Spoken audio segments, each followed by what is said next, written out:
Jeremy, will you please switch us on over there? I'm going to bring this meeting to order. Mr. Mayor, will you please give us the invocation today?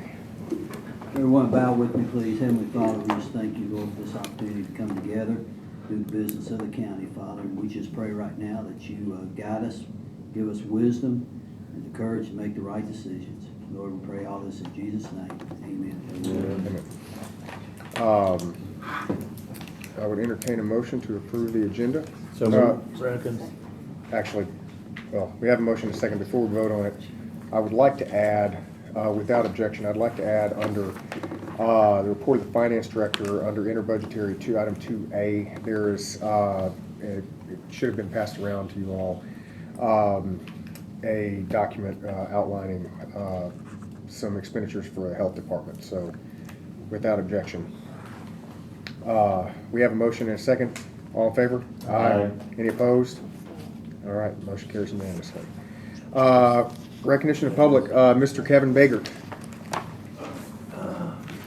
Kevin Baker, 424 A.B. Wade Road. I don't think it's a secret that I'm opposed to the spending money for the bear cap, but I've been doing some research recently, and my concern has shifted a little bit recently.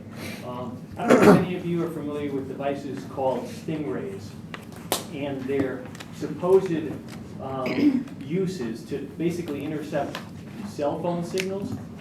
And more, there's credible reports out there saying that federal agencies are working with local and state law enforcement to basically allow these stingrays to basically be used, even though our state law says you can't intercept without a warrant. My concern is this.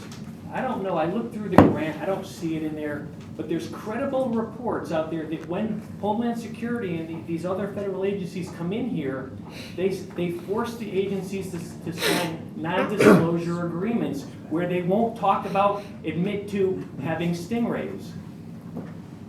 It's becoming more and more documented across the United States. Tennessee is one of the states listed as where state and local agencies have and use stingrays. My concern is, just like we were told that this vehicle won't be used for a military type of use, we also have a Fourth Amendment in the Constitution that says you won't be able to, all of your information is secure.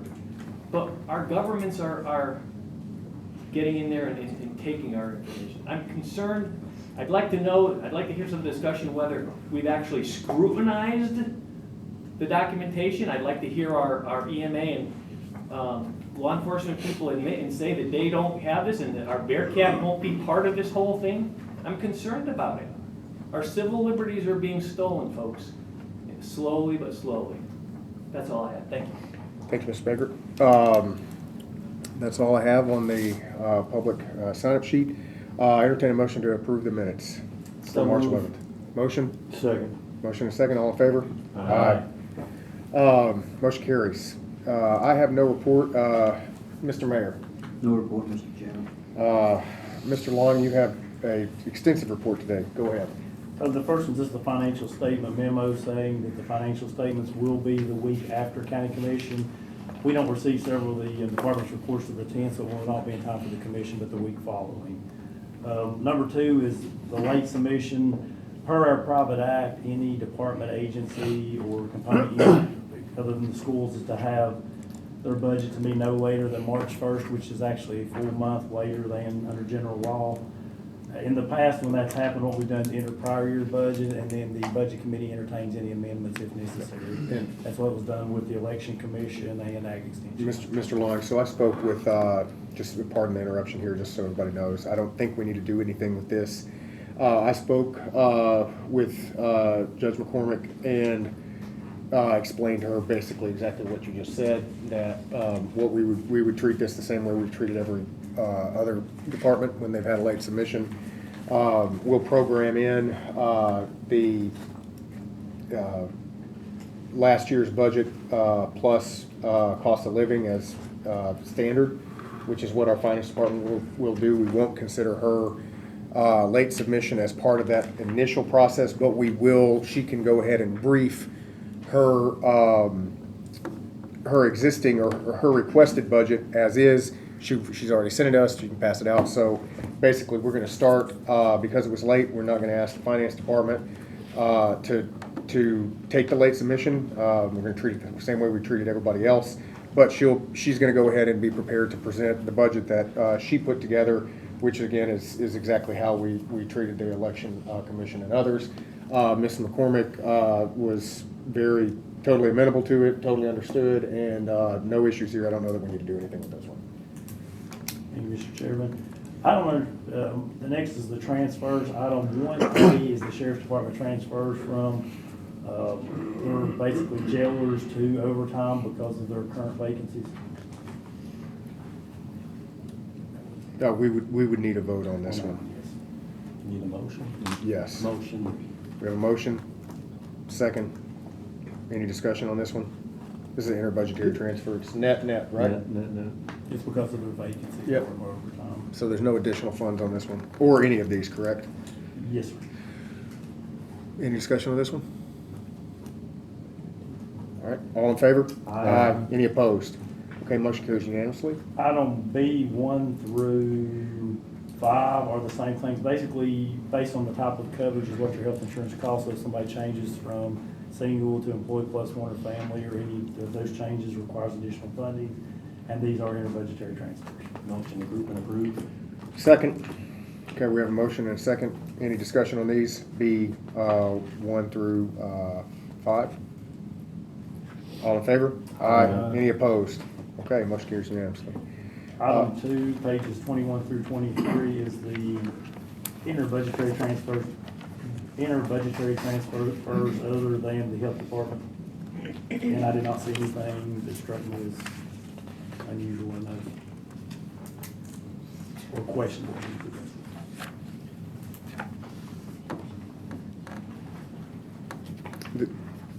The only one I noticed was the 55-130, the revenue collection processing. I mean, I'm sure it's fine. I just, what is that one?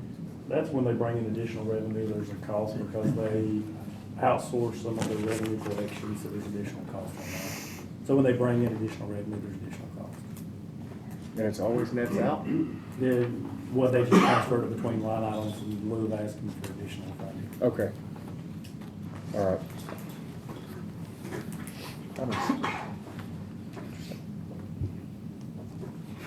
Okay, I'd entertain a motion to approve. Motion. Second. We have a motion and a second. Any other discussion on interbudgetary? We can give people another chance here if you want to take a little extra time to look through this one. I'll just make I said I wasn't gonna say anything, but I'll say it. Just the $16,000 from the Hendersonville library cost. Obviously, that was contingent with Hendersonville paying half and half, but right now we're just covering all the cost of those type of maintenance or repair issues at this point while we're trying to negotiate about how we can take care of the library long term. So that's what we're gonna make that comment. Duly noted. All in favor? Aye. Any opposed? Okay. The Health Department. Item Mr. 2A Long. is the health department. The transfers are between ARPA line items. This is the ARPA funding that is used, the county's ARPA funding that is used to match the state grant for the health department. I believe now it's construction instead of renovation, if I'm not mistaken, but there was some questions. Anytime I do a transfer, if there's questions, if it's not too late, I will stop and bring the transfer down here. I have, go ahead. Mr. Klein. Motion to discuss. Second. All in favor? Aye. All right, go ahead, Mr. Klein. I was the one who stalled this, and the reason is I had written a letter to Kim Norfleet, and there were certain points that, according to the agreement that was made when, there was a meeting, I'll start there. There was a meeting with architects, the state, Kim Norfleet, Marshall Boyd, Hal Hendricks. And there were certain things that needed to happen, and they seem to have just been short-circuited. And I had brought this letter up at General Operations and was expecting an answer, and I never got one. And so I'm kind of totally in disarray with this whole thing at how it has moved so quickly without any of these things being taken care of. I'm looking for that that letter that I was, actually, if you want to go on, Matt, I'll find it and then I'll bring it back up. I guess I had one question. Oh, did anybody else have their hand raised on this one? Go ahead. So, Mr. Long, I guess the question I have, and you may not be able to answer it, and I apologize, I should have hit you up on this one earlier.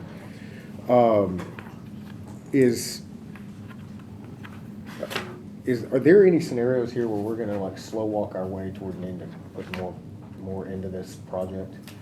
The only thing that we've got right now, is my understanding, is we're taking the ARPA funds to match the state grant. And Ms. Norfleet's the one working with Hal at the health department, and actually, if you want to suspend the rules, Hal is in the back. I believe that's why he came, to kind of talk to you where he's at on the project, and also the mayor's involved in it. Mr. Mayor, go And the ahead. state's agreed to any overages they're gonna take care of. Okay, that's what I wanted to hear and get on the record there. That was from earlier, but I wasn't sure things changed or not. No changes. Okay, so did everybody hear that last bit from the mayor? Okay. Any other discussion on this one? Just for me or. We just had a motion for discussion. I'd entertain a motion to. Well, Go ahead. if I may, we've been told repeatedly for the last couple of months that this wasn't gonna cost the county any money. As it ends up at $708,000 is our contribution to the building, and that's through ARPA funds. And so it can't be both. Either we're contributing or not. The ARPA funds are our funds. And so that was one of my problems with what was going on. The other thing is, in the letter I had sent, at the time of the meeting that I was just referring to, meeting notes, it had not yet been determined that the building would be demolished. If it were to be demolished, a letter stating the reasons would be required.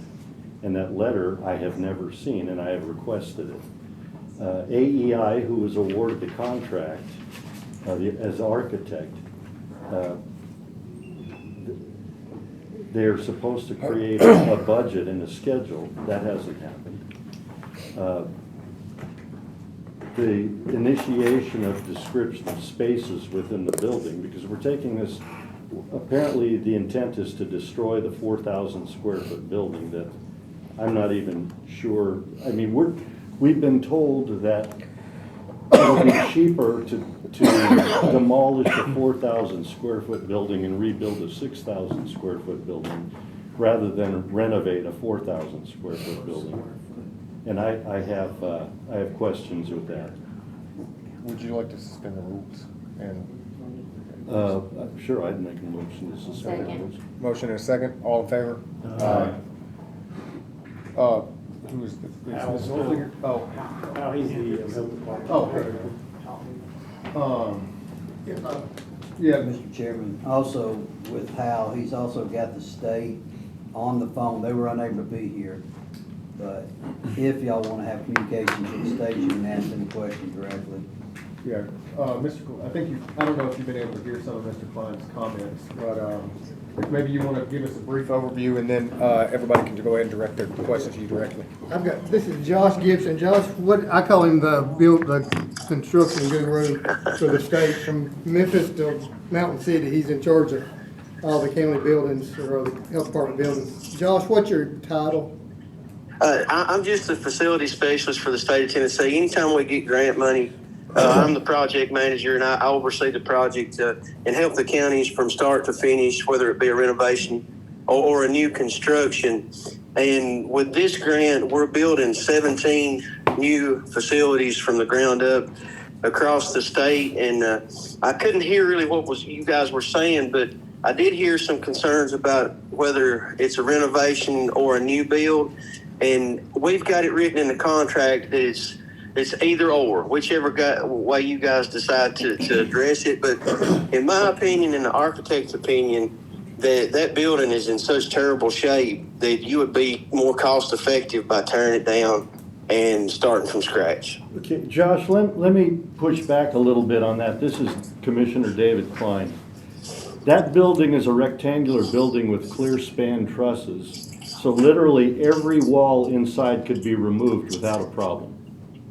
Sure. The You've got issues. You've got issues with the roof. You got issues with water. You got issues with mold, and that's fine if you want to gut it. That's what we did in Roane County, and I'm going to leave that up to you. But we were just looking for some additional space, and I think we got a cost estimate on tearing it down and hauling it off, and it was like $400,000 to $500,000. So, you know, like I said, it's your building. You all decide how you want to do it, but I'm just giving options. Yeah, and I'm just asking for options, because I'm not opposed to demolishing it and building new, but the statement that we had been told, or some of us have been told, is that it's less expensive to tear down, build a new 6,000 square foot facility than it is to renovate the 4,000. And all I was looking for was justification for that in actual numbers. Sure.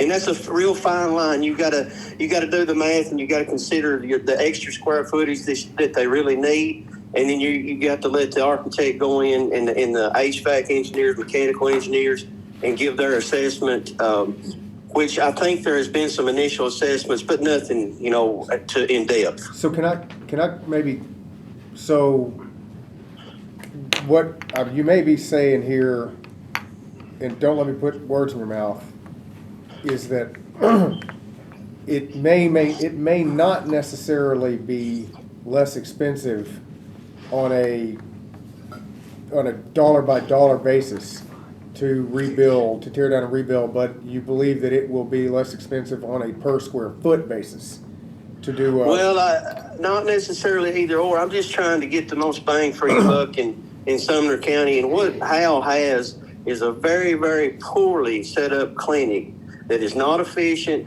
It's not beneficial to the patients or the staff and how it is set up. And it all really comes down to, if you're going to have to replace every bit of ductwork, every bit of the HVAC, all the mechanical, you'd be cheaper off to start from scratch. But it needs an assessment from a professional architect and mechanical engineer, and I'm not that. Okay. So we really don't know. I mean, I understand that Hal has always talked about needing extra square footage there. So I'm not necessarily opposed to that. And we're only required by law to have one health department building in the county, but this will be 3. We've already got 3. So I'm just, from a budget standpoint, I understand, because I've spent a lot of time with Hal regarding this. I'm just trying to understand more how we got to the point we're at, and it seems Sure. like it's flying quickly when we haven't done any financial analysis, which is the job of the budget committee. Sure, and like I said, we are flying quickly. We're running out of time. I have to have these things built by December 31st of 2026. That means all renovations and new builds have got to get moving, and that's the reason for the push. Okay, and you're absolutely convinced that we can't do what we need to do there in 4,000 square feet. It's got to be 6, because like I say, those are clear spans. Look at your growth compared to other counties across the state. I mean, you guys are growing quicker than we couldn't even find property. We were going to build a new facility, and you guys are growing so fast that the property costs were astronomical. So compared to like little old Hancock County that's got 8,000 people in it, I mean, they're going to build them a new one just a little larger, just because this money will never come around again. I've been doing this a long time, and the state's paying for 80% of this project, okay, with the county's involvement 20%, and we've never done that in the history of the state. Okay. So I mean, I just want you to understand those numbers. Yeah, and that's important so stuff to know. On that last part, I'm sorry, did you? Go ahead. So on that last part there, how much, and David, this is a question for you, I should know this off the top, how much are we in for this total right now? 7 something? 708. 661. 661? Plus 708.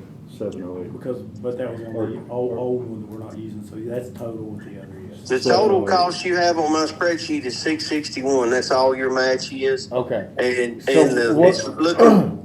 Got it, okay, tracking on that, so we're in for $661,000. Okay, then you're gonna add 2,645,500. And then we have, well, I'm working on the budget with the head accountant for the Department of Health, and we think we might be able to get you another $500,000 in inflationary costs because building's gone up, and that would be 100% state funded, no money out of your pocket. So basically, So my point here is that to your best estimate, do you believe that you can do a tear down and build with a 6,000 square foot up to code, and up to the spec without getting any more county money? That's the question here.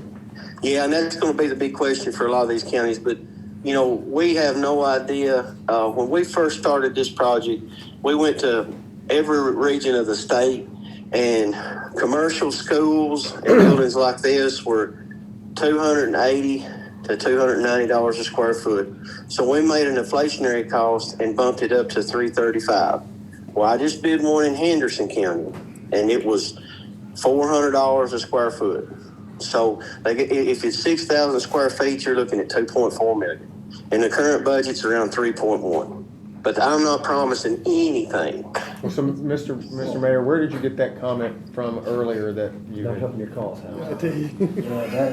That information was given to me from the committee meeting that we had, so that's what I'm texting right now. Okay, So, go ahead, Mr. I Mansfield. heard it's it's a 75-25% match, actually. I just want to correct that for the record. At least, Mr. Loing, is that correct? I mean, you have 75% match. The first part of the money was 75-25, which is your 660,000. But any additional funds, and we're trying to disperse these funds through these 17 counties, and we're roughly adding another 20 to 25% that is free, 100% state money going to your county for this project because we had some contingency money. And if we don't get this put in a contract by the end of June, 1st of July, it's going to be hard for us. You know, the federal government's going to take it back in September. So, And that's why we're on the rush. Go ahead, Mr. Mansfield. So I think I've heard it said in meetings that this was 100% state match, but then I hear you saying that's not guaranteed, so I'm a little confused. So when Well, you it's real simple. It's like the first portion of the money was 75-25, which was your 660. Okay, stay with me here. Your 661 plus. Let me get it pulled back up here. I apologize. Let's see, 12. All right. The initial contract for Sumner County was $661,400. That is county money. Then the additional 75% cost share that is all state money was $1,984,000. Well, we have an additional pot of money that we're trying to distribute evenly to the counties to make it fair to everybody. And that money is 100% state funded. Just what's coming on top of these first two numbers. And how much we is don't that? know if it's 600,000. It's ballpark 600 for Okay, you. got it. So, okay. So it was roughly a 3-to-1 match, and this is gonna make it about a 4-to-1 match, once you layer that extra one on top of it. It should make it less than that. It should make it about 20%. I'll Yeah, have to do that's- the math. that's right, I've 4 to got 1. 30 of these in front of me right now. 1 to 5, yeah, 1 to 5, sorry. 1 to 5. Yeah. Yeah, it's roughly 1 to 5 is what it's going to be. And like I said, guys, this is all distance speaking, but I want to make sure we get that money in a contract for you guys to review. That way you know exactly what we're talking about. And that's why we're trying to rush this thing. You can take it or leave it. You can say, I don't want to build a new one. I want to renovate. You can do whatever you want with it. I'm just trying to get you a total amount. Got it. Mr. Mansfield? So when I'm talking about the 100% is covered above, we were told the 100% is covered above the 661,400. No, County's not gonna put any all more state money. That's what was said Not all- last week, right? Okay. It caps off at a certain point. Like I said, That was incorrect. if I can only give you another 600,000, your budget's looking around 3.1 or 3.2. I just have to do the math. But anything over 3.1 or 3.2, the county would have to pay because that's all the money we got. See, this is the problem we've run into this judicial center. Millions of dollars over this. Yeah, this is not, I guess, this is new information. I mean, It's it's a not what little we've been different told. in scope. Yeah, we appreciate your candid. We have any other questions? No, I just got one more thing. Like I said, I understand budget. Everybody's having trouble with budget, but once I get an exact number, I will break it down as to what the county owes, which is going to be the 661. Anything over that will be all state funded, and then you can do the math. But I have built 2 buildings here recently. One came in at 400. The other one was like 415 a square foot. Okay, 400 to 415 square foot. Yes, that's what they cost. Who's project managing this building? The project manager for that building, I have, it will be Peter Metz. He is the architect I think you guys have been working with, and I don't think you've got a contract with him yet, but he's done a bunch of these projects across the state, and he does an excellent job. So once the architect is hired, whoever the county representative wants to be, it'll be myself and the county representative and the architect you choose. Okay. We do on-site, you'll not have to pay any extra for on-site observation. Any invoice that comes in, I sign off on it and make sure all the proper materials were used and make sure the construction is correct. Mr. Mansfield? So you had mentioned the 2.645 million state contribution and the $500,000 more than likely of additional for inflation. So are you counting that is that a $3.1 million total from the state? Is that, am I hearing you correctly? No, you're real. The 3.1 is the total with counting your cost. My cost is going to be the $1,984,100 plus the possible $600. That's going to be 100% state match, no match for you guys, and then you'll tack on the 660 on top. As long as the grant. Okay. All right. As long as the grant. We'll talk about that. Any other questions for him? 600. Thank you, guys. I don't mean to take up your time. No, thank you for calling in. Appreciate it, sir. All right, y'all have a good one. Thank you. Let me clarify the 708 they're looking at. The Go ahead. 661.4 is for this grant. There's a $46,938 that was spent on architectural earlier. I remember that. Remember the earlier? So those Yeah. together makes the 708,338. And if you look on this, when we get to the ARPA sheet, you can see it. I'll point out where the differences are. So, I'm gonna pull us back under our rules here without objection. Any other discussion? We need to go ahead. We need So, to Mr. Hyde asked the question at General Ops last week, discuss. and he was asking about, because it's on the school property, couldn't find another property, was it gonna take up any more space? And they said no. So I'm guessing it's gonna be a 2-story building, not to take up any, I mean, you're going from 4,000 square feet to 6,000 square feet, it's gonna be 2 stories. And if you're 2 stories, are you gonna be ADA compliant, you're gonna have an elevator? I mean, there's so many factors. Well, that's Go ahead. That's assuming that the footprint took up the maximum possible footprint on that property. I think there's enough space behind, and here again, we'd have to get into planning with setbacks and things.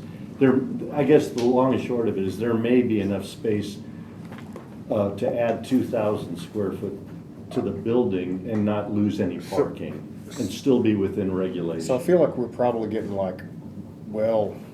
into some tactics here, but there's a way to solve for this, I think. And that is actually put the building contractor at risk. The Right. building contractor or the architect? Well, you could do it either way, right? I mean, that's what we should have done with the courthouse. So like, we have X amount of, It was supposed to be. Well- It's supposed to be a construction major risk. I've had I that mean, so we argument. can just, that to me is the solution here, to go ahead and get this ball rolling. And then when it gets time to put this out, it's an actual risk-based contract. And if they go over, then they're penalized, not us. And I would say you did definitely talk We with talked about the performance metrics that need to go in these building contracts. So I'll go ahead and make a motion here, and that is, I'll move to approve this with the stipulation that this will be a risk-bearing contract. That the contract that issues forth from it must be a risk-bearing contract for either the architect or the managing, construction manager. I do have a question if I We need a could. second. Second, also. Motion and a second? Okay, go ahead. My question is, I posted this on my Facebook page, you know, to update people about this, and I did have school board member Sarah Andrews was concerned about the location because Merrill Hyde may need the space in the future for the school. I just want to know, you know, where, you know, I don't know if Dr. Langford wants to speak on that. I don't want to put him on the spot either. Are they, you know, I just want to verify they're okay with us using that site, because from my understanding, school, it is education, Department of Education here, it's property, so I just don't want us to get too far into it and make sure everyone, you know, had their concerns addressed on both sides with that. So I'd motion to suspend the rules if he wants to speak on that. I mean. Second. All in favor? Aye.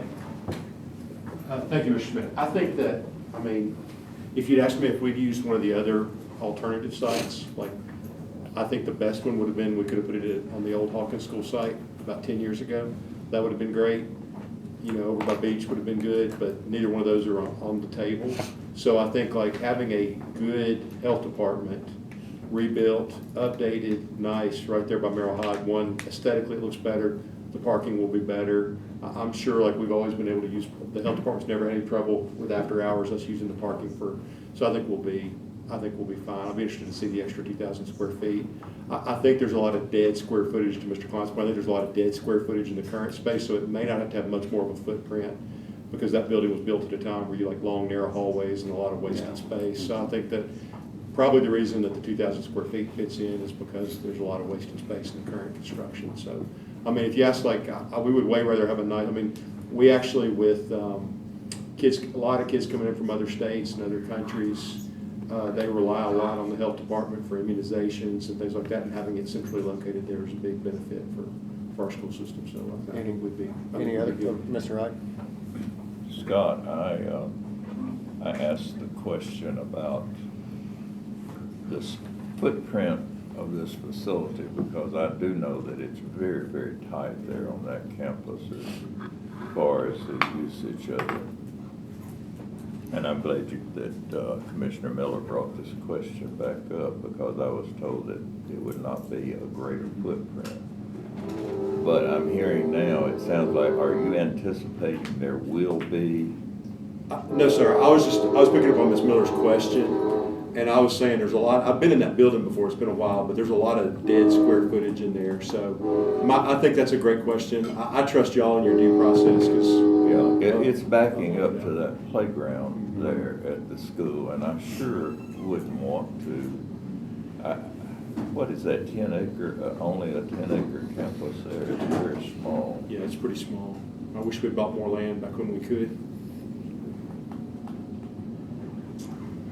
That's the only question I have about it. I have no concern other than the fact that the school originally, when it didn't need all of that property, donated that space to be used, and it is school property.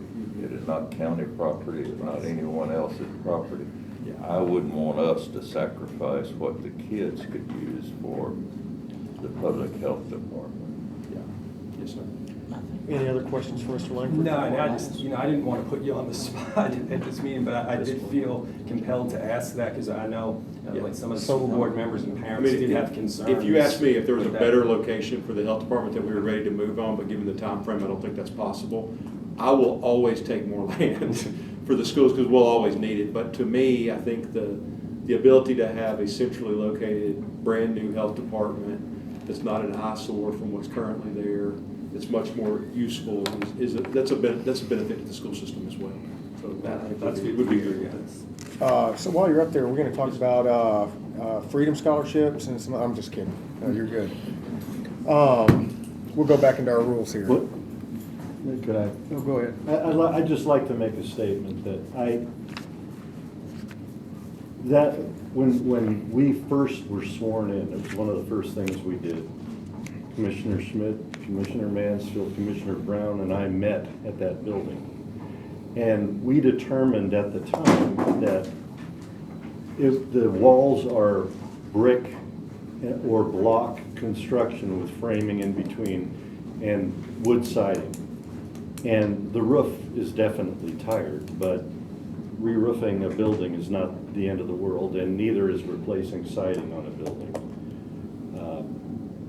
And I think you guys would all concur. We thought that the building was salvageable at the time. I'm fine if this body wants to go ahead and move to demolish it, but I'm just saying that it's gonna be a lot more money. I don't know that what Mr. Langford was saying was that it was laid out really badly inside. If all those walls can be removed, all the drywall torn down and laid out in a much more efficient manner, do you really need 6,000 square feet? I don't know. That's for an architect to get together with Mr. Hendricks and see. So it's just all money. So we have a motion and a second, and the motion, I'll restate it, is to approve this contingent on the contract that issues forth from it being a risk-bearing contract. Any other discussion? My question was going to be in regards to Commissioner Klein's concerns on remodeling versus demoing, destroying down. Like, regardless, our match is 661, 400, no matter what happens. Correct? That's right. Okay. That's what that plan is. No matter what it is, we're paying. We're in for what we're in, 400, and that's what we're in for. Well, the contingency is if it goes over, we're not paying. Yeah, that's right. That they're on the hook for it. That's how we're going to draft this up. Yeah, like we're not paying a dime. That's right. 661 for. Because we approved this in February. Yep. When the ARPA money for this. This has already been approved by us. Just want to make sure it's not a dime over it. Truly, all we're paying is 661, 400. And it's 661. That's how we're going to draft up the. Being truthful. That's how we're going to draft up the. All right. Any other discussion? Will the grant be okay with this? That's what we're gonna have to explore, make sure there's no issue with the grant. I wouldn't think so. I mean, if it's something's not legal, then that's really obviously it's moved. All in favor? Aye. Any opposed? Okay, motion carries unanimously. Okay, moving on. Need to waive a second reading on that one? We already transferred. We already appropriated. Okay, moving on to old business. Item number A. This has been sitting here for a while. I entertain a motion to discuss the City of Gallatin update on the 907,000. Second. I'll motion second, all in favor? Aye. And I'm going to get in queue here on my own. First, Mr. Mayor, I'd like to a discussion or an update from the county mayor, and then second, I know I've spoken with our county attorney on this item, and I think he's got some recommendations. So, Mr. Mayor, go ahead. I think they're just waiting till the project's complete to pay their part, is what I've been told. Mr. Sittler, I know you and I spoke about this briefly last week. If this is the one where we're talking about who's going to be over the project as far as completing this, is this what you're referencing? Yes. Since the county's the one that created the change in a very, very significant way, it gives the current contractor the ability to. No, that's the stormwater project. Oh, Sorry. I thought that's what we were talking about. No, we're talking about the 907. We're going to talk about that one in a minute too. This is just the outstanding. Oh, I apologize. I'm not. What would we don't. If you didn't have any notes on it, that's fine. We talked about both of these earlier this week. I do not recall. I don't have any notes on the first one. Okay. So bottom line, Mr. Mayor, is there anything for us to do here? I mean, we're just gonna wait on this, and they tell us who's they? The mayor. Okay, so Mayor Brown. Mayor Brown. Okay. All right. Moving on. So now item B. This is stormwater project, and this one, there was a change to it. So I'll entertain a motion for discussion. So move for discussion. Second. All in favor? Aye. Okay, so I think this is what Mr. Sittler was alluding to just a second ago. In my understanding, let me just state it shortly, and please, Mr. Sittler, overrule me here. But my understanding here was that we are getting to a point where, because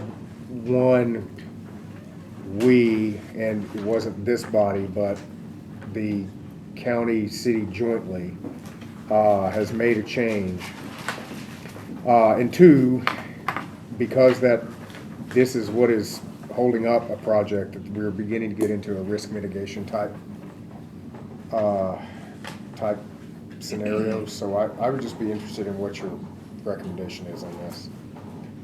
The current contractor has the ability to perform the work.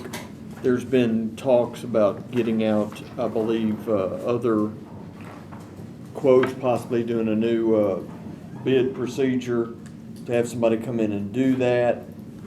I still think we've got some sort of due diligence with the current contractor just due to this change, and unfortunately we're cleaning up a mess that was created before my time. So that's about the easiest way I can explain it. What the committee or commission chooses to do, they could go either route.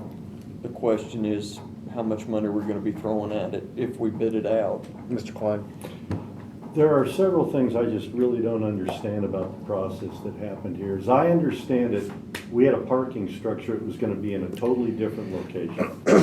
That parking structure was going to have a storm drain that was going to run to a different area. When we moved that building, there should have been amendments to the costs, because the two facilities are not going to cost exactly the same based on their geographic location, the storm drains, all of these things.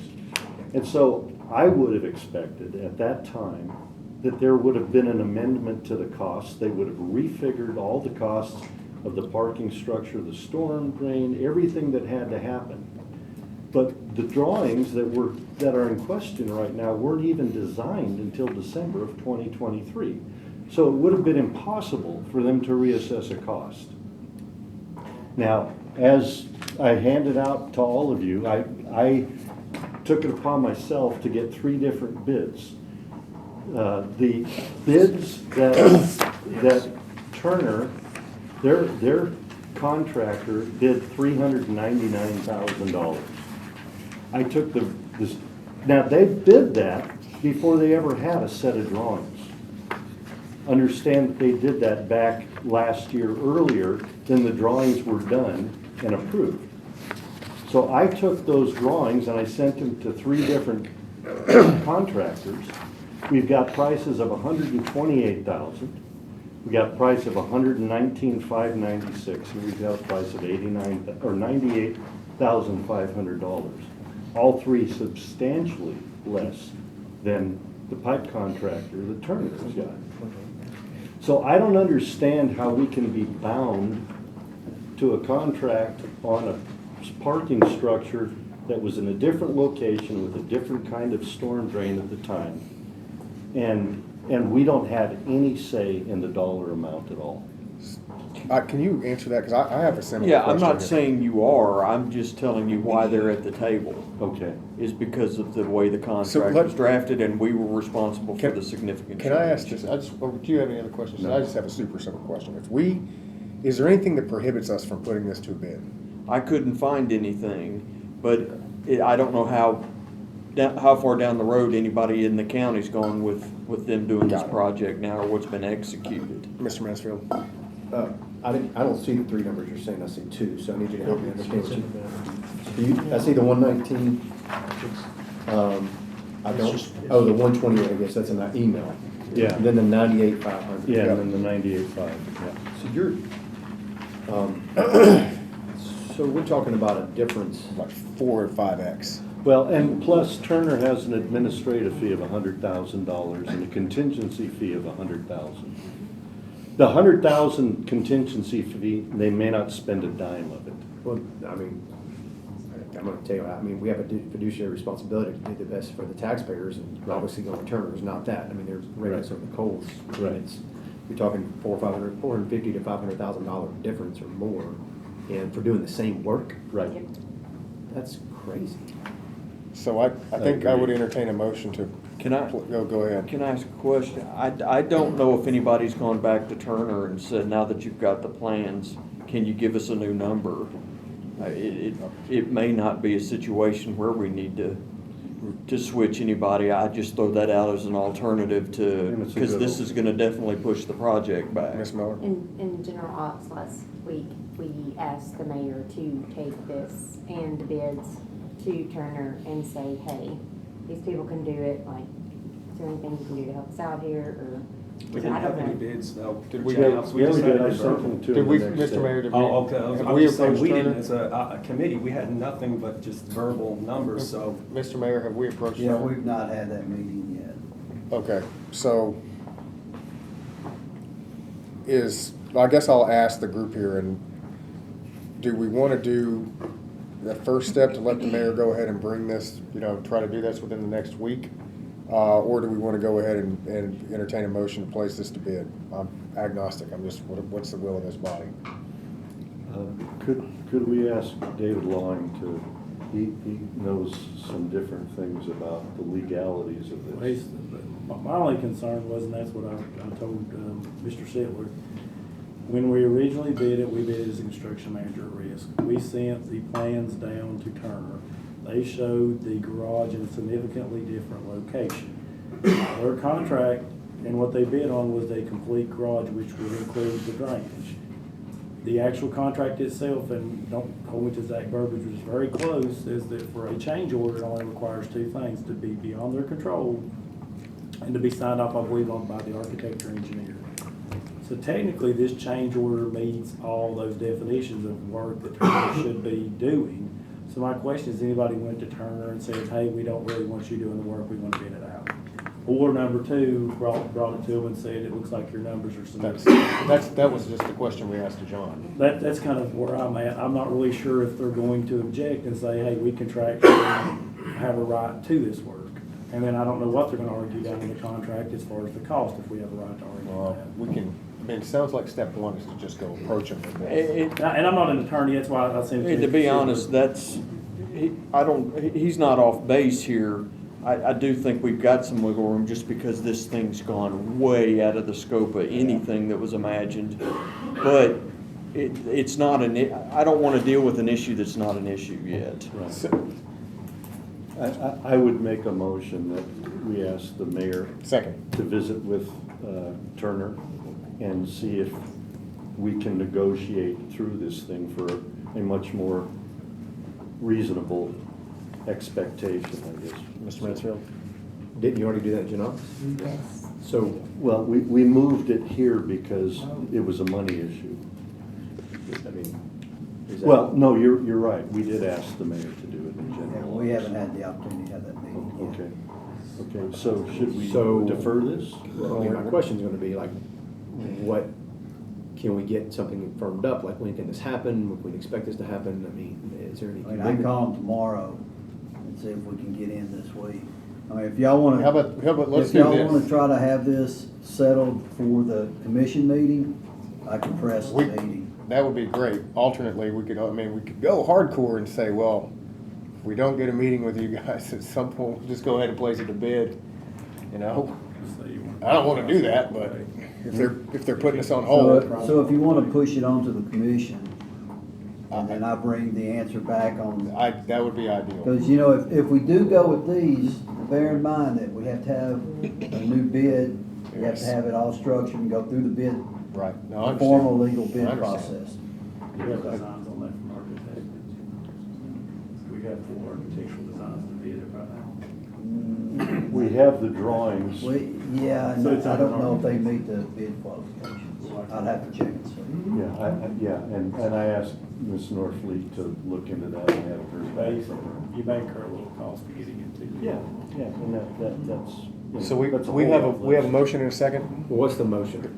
Go ahead, Mr. Klein. The motion is for the mayor to meet with Turner and see if we can negotiate a new price that's And more in line The timeline is by this week. by the end of this week. So, we And this goes to commission? we just want to get the information back for the commission. We'll leave it under old business for budget. We'll leave it on, we can leave it under old business here. That's what I was getting at, okay. It's not, there's nothing that's necessarily going to come to commission yet. Okay. I It's thought just somebody was. It's just a timeline for getting a yay or nay from this. Right, I just thought somebody was trying to No. speed track this to this month. Any other discussion on this one? So the motion is to have the mayor meet, we show them the bids, see if Turner wants to Get us, match these, or they want to get us some answer back from him within a week. and then we'll report back in next month, Correct, at the May budget meeting. correct. Okay. Go ahead. Mr. Mayor, I'd be happy to join you in that meeting if you feel so inclined. All right. I'll amend that to have Commissioner Klein be in the meeting. Second, that's fine. All right, so Mr. Klein and the mayor will go to this meeting. That's not gonna run us afoul of any No. open meeting. Okay, good. All in favor? Aye. This was for the amendment. All in favor? Aye. All right, now we're on the main. All in favor? Aye. Okay, motion carries. Great. Okey dokey. So EMS, I'll speak to this one briefly. So this was, what we have noted here is a pay study, but I don't know that we necessarily got to this. There was a discussion to have Ms. Boyd put together, prepared with the EMS department, Tomorrow for that. basically an understanding of what impact there would be specific to either a lump sum payment or an amount for like a bonus amount. This was not an actual pay increase. I think that's what we took away from the last meeting. However, Ms. Boyd is not here, and go ahead, Mr. Long. We have scheduled for me and the EMS director to meet tomorrow, I believe at 10:30 a.m. if I'm not mistaken, to go Okay. through the data for when Ms. Boyd does get back to try to have this here for next month. So I'm going to entertain a motion to discuss. Motion. Second. All in favor? Second. Aye. And I want to get my own cue here. So here's I've got a thought on this. I don't know whether this makes sense or not. We're getting pretty close to the next budget cycle. So I've said this before, I think this body all agrees that having an actual pay change in the middle of the budget cycle is something we wanted to avoid. However, for highway, we were able to give we were allocating some funds, $135,000, I believe, for a one-time bonus, recognizing that we've had extreme inflationary effects this year that are well outside of what is typical. And between that and just kind of market pressure keeping folks here. So because we're so close, if we want to do something that's congruent with what I would ideally like to do something that's somewhat congruent with what we did with the highway department. And Mr. Long, you and I didn't get a chance to talk to you about this, but I think that the highway department ended up with something like $800 or maybe $1,000 per person one time. I would like. Probably about twice that. Was it more? So I would like to consider a $1,500 one-time bonus for ALS and BLS personnel. So it's the ALS and BLS personnel that I think we're looking Big at. paramedics need, please. Yes, and that. Yeah, same thing. But you're talking about the ones on the. Correct. People actually, people out there beating feet. But one time, and do we have an ability to do that? Because we had some concerns with backing into overtime. If it meets the definition of a discretionary bonus, then it's not going to be, which means it's not determined by certain things, which is Okay. It's like highway. Would this be considered a discretionary bonus? The way you're doing it is. Okay, great. Do we have a number on, like, if we were, could you back into something like that? Right now on the spot, Yeah, I mean, just. they probably know, what can I? Well, yeah, Director of spend accounts on his. Yeah, go ahead. How many paramedics and EMTs we have actually on 103 Paramedics need to. So it's about 150. So if you did $1,000 $75,000 each with budget, 150. Okay. So I'm gonna make a motion for $150,000, it may or may not fly, but I'm gonna make a motion for $150,000 set aside for one-time bonus for the, EMT personnel, ALS and BLS. That's my motion. I'll second it. Motion and a second. Any discussion on this Mr. one? Chairman, Go ahead. This is not precluding any remedies at budget time. No, it is not. It is totally separate, Okay. totally separate. Because as I look at this schedule, we should be ashamed that we're paying 65,000 and Robertson County is paying 73. But I just want to make sure. No, that this, we're going to that's, pick this Mr. up. Hyde, yeah, just to be clear here, this is a bridge between point. I think we Okay. all recognize between EMS and the highway department. The highway department, the bonus that was given was not understand. precluded I just wanna change. make sure. They are separate pots. Okay. Mr. Mansfield. So help me understand the revenue for this. The highway department, the money was coming from income actually generated from the sales tax, if I'm not mistaken, right? Gas tax, Yeah. gas tax. I mean, gas tax. So, This would come from the general fund, yes. Okay, just general We would be spending, we're not getting any extra, to my knowledge, we haven't generated any extra. Right now, it looks like they might be about 135,000 over budget, but we're at the mercy of Medicare, TennCare payment timing and everything else. It's just a different beast. well, I'll just, clarify, I mean, for Chairman Hyde, I mean, Robertson County did raise property taxes in order to do that raise, so just want to state that on the record. And just an all full disclosure that we had the same discussion during the sheriff department discussion back in October, so just wanted to get that out there. Remember one thing about a one-time bonus too, if you're having a large turnover, people may wait, get the one-time bonus completed. If you increase them, then they're less likely to do that. So just a thought process, if you're gonna spend 150,000 and you're gonna do CPI raises and either, some CPI raise next year that you can edit or whatever, to keep it from all being at one lump, you can take the same 150 over an hourly rate and spread it over the rest of the year. It has the same effect, but it has a different I get it, outlook. I don't still, this for me, the reason I did it this way is that I understand that. It's my thought about the one-time. I understand, somebody can say, look, well, I'm gonna wait, I'm gonna We collect got it, and I'm gonna go anyway. I get it, but I also one, I'm just trying to stay consistent with what we've done with the other departments. And two, I realize this year is a little bit different, but trying to stay disciplined about not doing true raises outside of the cycle. Like we broke that rule, we're breaking this a little bit, I'm trying to get us back into that. That's why, and we're so close.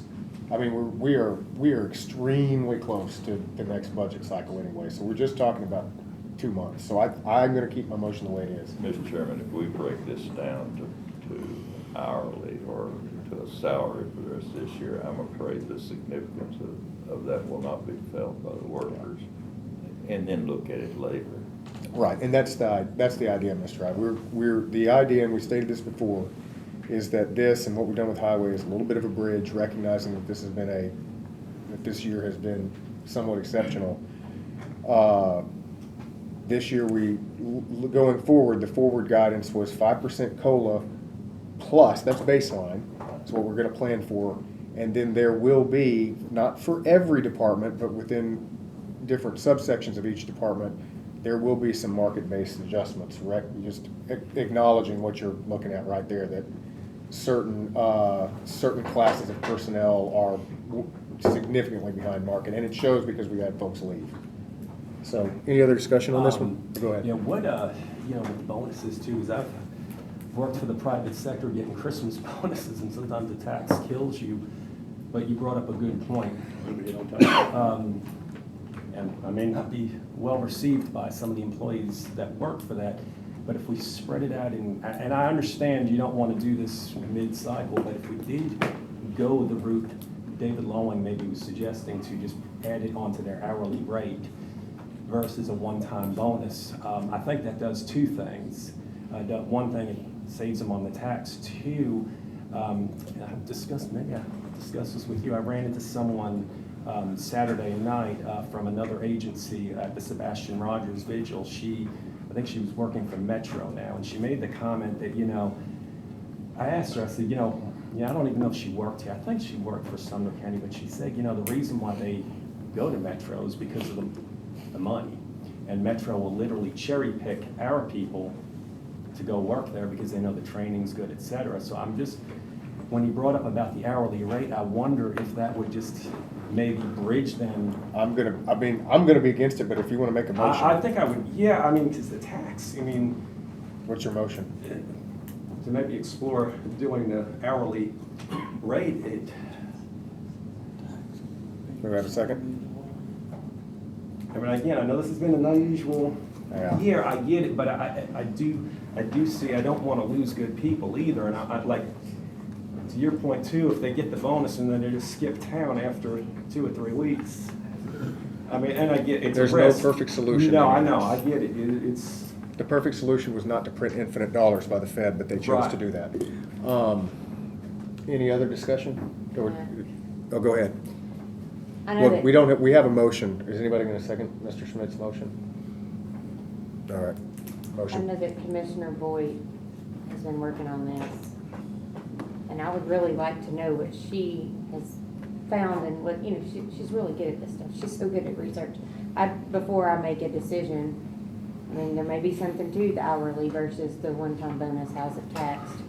And you're dividing it, are you dividing it between 103 people evenly? Are you doing it on a scale? There's so many questions. I would honestly like to see what Ms. Boyd came up with, and unfortunately, she's not here. So I just know, talking to a lot of EMTs, just trying to get a feel for their everyday job descriptions, like I've done with the sheriff's department, et cetera. I feel like, and you can stop me, anyone can stop me here, I just feel like, if we're getting a little bit closer, even if it's not perfect, maybe we can retain people in the long run. Mr. Mayor? Yeah, just to answer her question, Ms. Boyd hasn't done anything on this project yet, so I haven't been able to meet. Tomorrow we're gathering data. So my take on this is this. Ideally, I would have liked to as well. Some of this is a matter of timing, and I'm just explaining. I don't disagree with what you're saying, Ms. Miller.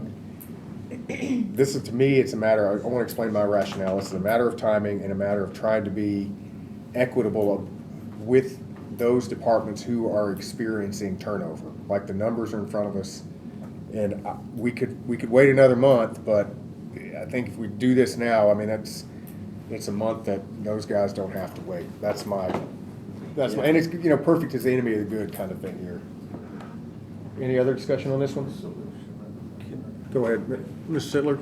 I don't think it would be safe to just do this as all right, give them the bonus. There's gotta be some structure here. Whether you wanna pass that off to somebody or deal with it here. How many years of service? Which one's getting how much? Is it every employee gonna get $1,000 because you're Is there gonna? any way we can soften the blow on the tax? Just spread it out. I'm just trying to.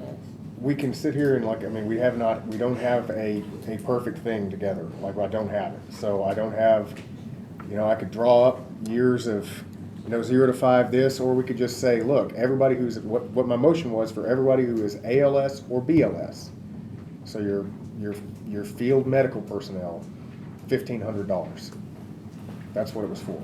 $150,000 toward that, up to $1,500. My only concern would be the 1 year versus the 15-year guy. We could certainly set like a lower bound and an upper bound. My only point was, if you're gonna have some criteria, it's gotta come up now, otherwise it's. I would be interested in any, I'll just do it myself. All right, hold on. 0 to 5 is $750. 6 to 10, 1,000. 10 to 15 is $1,250. Let's do it on the fly. And then 15 plus is $1,500. Okie dokie. So let's do it this way. I'm going to amend my motion. So 0 to 5, $750 bonus. ALS, BLS personnel with 0 years up to 5 years, $750, up to $750 bonus. From 5 years and 1 day up to 10 years, $1,000 bonus. From 10 years and 1 day up to 15, $1,250 bonus. And from 15 years and 1 day plus, $1,500 bonus. That's my amended motion. Anybody have a second on it? Mr. Schmidt, anybody? I'll second We have a it. motion and a second. I don't think anyone's gonna favor mine. It's, just, And this is just to get to the next budgets, or May. That's To right. May. To May. We are To May. literally just trying to, This is a bridge, it's a bridge. and it's a one-time deal. And if people want to put together a better schedule than that between now and Monday, I'm happy to. I think we certainly could. Yeah, well, we don't have the data to know who's worked 5, 10, 15, or 20 years, so. We can come up with the amount before Monday. There we go. Okay. All right. Any other Somebody discussion? order for you. Go ahead. I mean, I gotta point this out because it's bothered me. I mean, we were, during the appointment process of Chief Paulson, we were told people were gonna quit. And so, I mean, I don't know what, that was attrition. Mr. Mayor, you said that there was a cancer, or I'm not quoting exactly, being eradicated, or a cancerous cell or contingent within the EMS. So, I mean, I don't know the people who have quit is part of lack of morale from leadership. I just don't know. So, I mean, just like, I've got to put it out there because these are things that I heard said from the floor, heard said from public comments, citizens, and from EMS employees. So I don't, you can't just blame everything on the market. I mean, and that's what I've heard so far, and I'm just going to, point that out because I think it's fair to employees to say that. So I just think we need to realize this might not be attrition just because of jobs. It might be attrition because of leadership too. So I think that's a fair thing that we've heard. So just to understand. Mr. Klein? Mr. Chairman, I don't know who you could direct the question to, but a lot of times when people leave companies, they have an outgoing interview. Do we do that at EMS? I know that's not a question you probably can answer, but. I mean, the county mayor may know. Do we do exit interviews? Typically an HR function, we don't have an HR department. Do we do it within EMS though? Well, I mean, informally, we'll talk to people. yeah, I know I've talked to a lot of people that were happy. I think, they're not looking at the benefits. Like you get a 20-year-old or a 30-year-old person, they're not looking at the health insurance benefits, they're looking at their check. What's more the size of the check your versus. benefits don't pay for groceries though. Right, so I think it's something we're gonna have to look at, really quick. The general consensus of the exiting people is money. So Any other- It is a significant factor when we start comparing with others. Any other discussion on this one? Do we need to restate I think I laid this one Could out. you restate the motion? Yeah, so the motion is to appropriate funds, because now I've kind of changed it, because I'm doing this by schedule, funds such to allow for a one-time discretionary bonus for medical field personnel. With those the schedule is as follows: 0 years to 5 years, $750 bonus. 5 years and a day to 10 years, $1,000 bonus. 10 years and a day to 15, $1,250. 15 years and a day, $1,500 bonus. That's my motion. Go ahead. So it's not 150,000 anymore? No, it's this all gets summed We up. don't even have an amount, we don't even know how much it's gonna be. Well, it's gonna be less, because not all that 150,000 was 150 roughly times 103. So it was, that got us there. Not all 103. Most of the 103 of these are gonna fall under the lower end of this. So it's gonna end up being less than what we originally asked for. That's why I built that schedule up that I'm way. not against a one-time bonus, but I don't feel like we have it all worked out. Well, we don't, but it is definitely imperfect, but any other questions on this one? All in favor? Aye. Any opposed? All right, motion carries unanimously. Waive the second reading. Do I need to waive? Yeah, so I'm gonna change that to waive the second reading, pending, unanimous decision. All in favor? Aye. Any opposed? Okay, motion carries unanimously. All righty, so there's the EMS. ARPA, so last month, I put forward a document, and it is page 35 to 37. I just want to make a note here that there are going to be two things that are relevant to this discussion. One is here, and another one is down in 6D3, $300,000 for the city of Millersville. So this was a request for I believe it was 1.7 million. Is this, what's that? Oh yeah, 1.89. What's that? I thought he said half of that. Maybe I was wrong. No, it was more. It was not the 1.89. Or I thought he was asking for half the change order, which was the next one. oh, you know what? You're correct. So it would be 950,000. That's what I was thinking. I could be wrong. So 950. Sorry. For the Hendersonville, to assist with Hendersonville with the construction and upgrade of a sewer system, phase 2 for Hendersonville. Just want to note that this is for the Hendersonville Utility District. This will not impact or assist any residential development. We deferred this last month. I would entertain a motion. I'll go ahead and make the motion on this one since I brought it. So I move to approve this. I'll second it, and I can tell you, I spoke with Mayor Clary this afternoon. I called him and I asked him what he thought, and I told him I wasn't gonna put him on the spot, but I asked him, do you think this would help future development of businesses? Would it help businesses existing there improve? And he thought it would. So I mean, I agree. Like I said, I'm not holding him to any, I told him, I'm not holding your feet to the fire there. I said, but this is not helping the city directly. This is helping a utility help its customers. So any other discussion on these? Any questions? Sure. Oh, go ahead. Oh, sorry. Go ahead. I was just going to say that I have no problem at all with, I haven't with water lines or anything else, even though I'm within the city of Hendersonville and all of those services.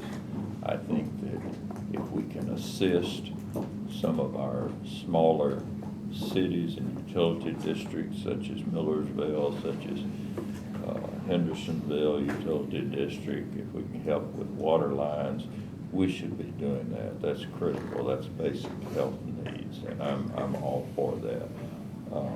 The only thing that I've ever had a problem with utility districts, and I hope one day it can be looked at, is that we should have more say-so as citizens in this county on the operation of the utility districts, because the way it is now, it's self-perpetuating, and the citizens have no direct influence on the operation of what is a quasi-governmental operation. So, saying that, there's nothing we can do about it, but that's been my feeling. But I'm all for any way we can help these basic health needs in the county. So, this is a brand-new construction project. This is not a renovation or replacement of anything. And it's 2 phases, and this would half of 1.893 is 946, almost $950,000. And then, is this part of the vote? The $4 million phase 2? That's not. This is only phase 1. Oh, wait. No. There's phase, no, I may be wrong here. So phase 1, bid on change order reduce. It was. Do you want to suspend the rules and have? Yeah, because I think we. Motion to suspend the rules. Second, all in favor? Aye. That's ridiculous. Go ahead. I think I misstated earlier, because I was looking at phase 1, and we should be looking at phase 2. Sorry, go ahead. Yeah, no, Joe Reba, Hendersonville Utility. Appreciate you guys looking at this, but this is the change order, and I think you guys had that. The original bid to do the whole project was 5.4. The change order was 5.6, reducing it. We are doing the project for 1.9 million right now. Yeah, that one's already underway. That one is bid, we got a contractor already done, assigned, that will be done, but that is only getting our sewer line under Gallatin Road. That's how much that, plus doing a rehab of a 6-inch water line that's real old on the north side of Gallatin Road. The 3.5 is actually to do the sewer lines on the south side and the north side of West Main. From Free Hill to Mallard, and also behind the old 699 building, all the way up, almost to New Shadow. So that is the new sewer line going in for those businesses.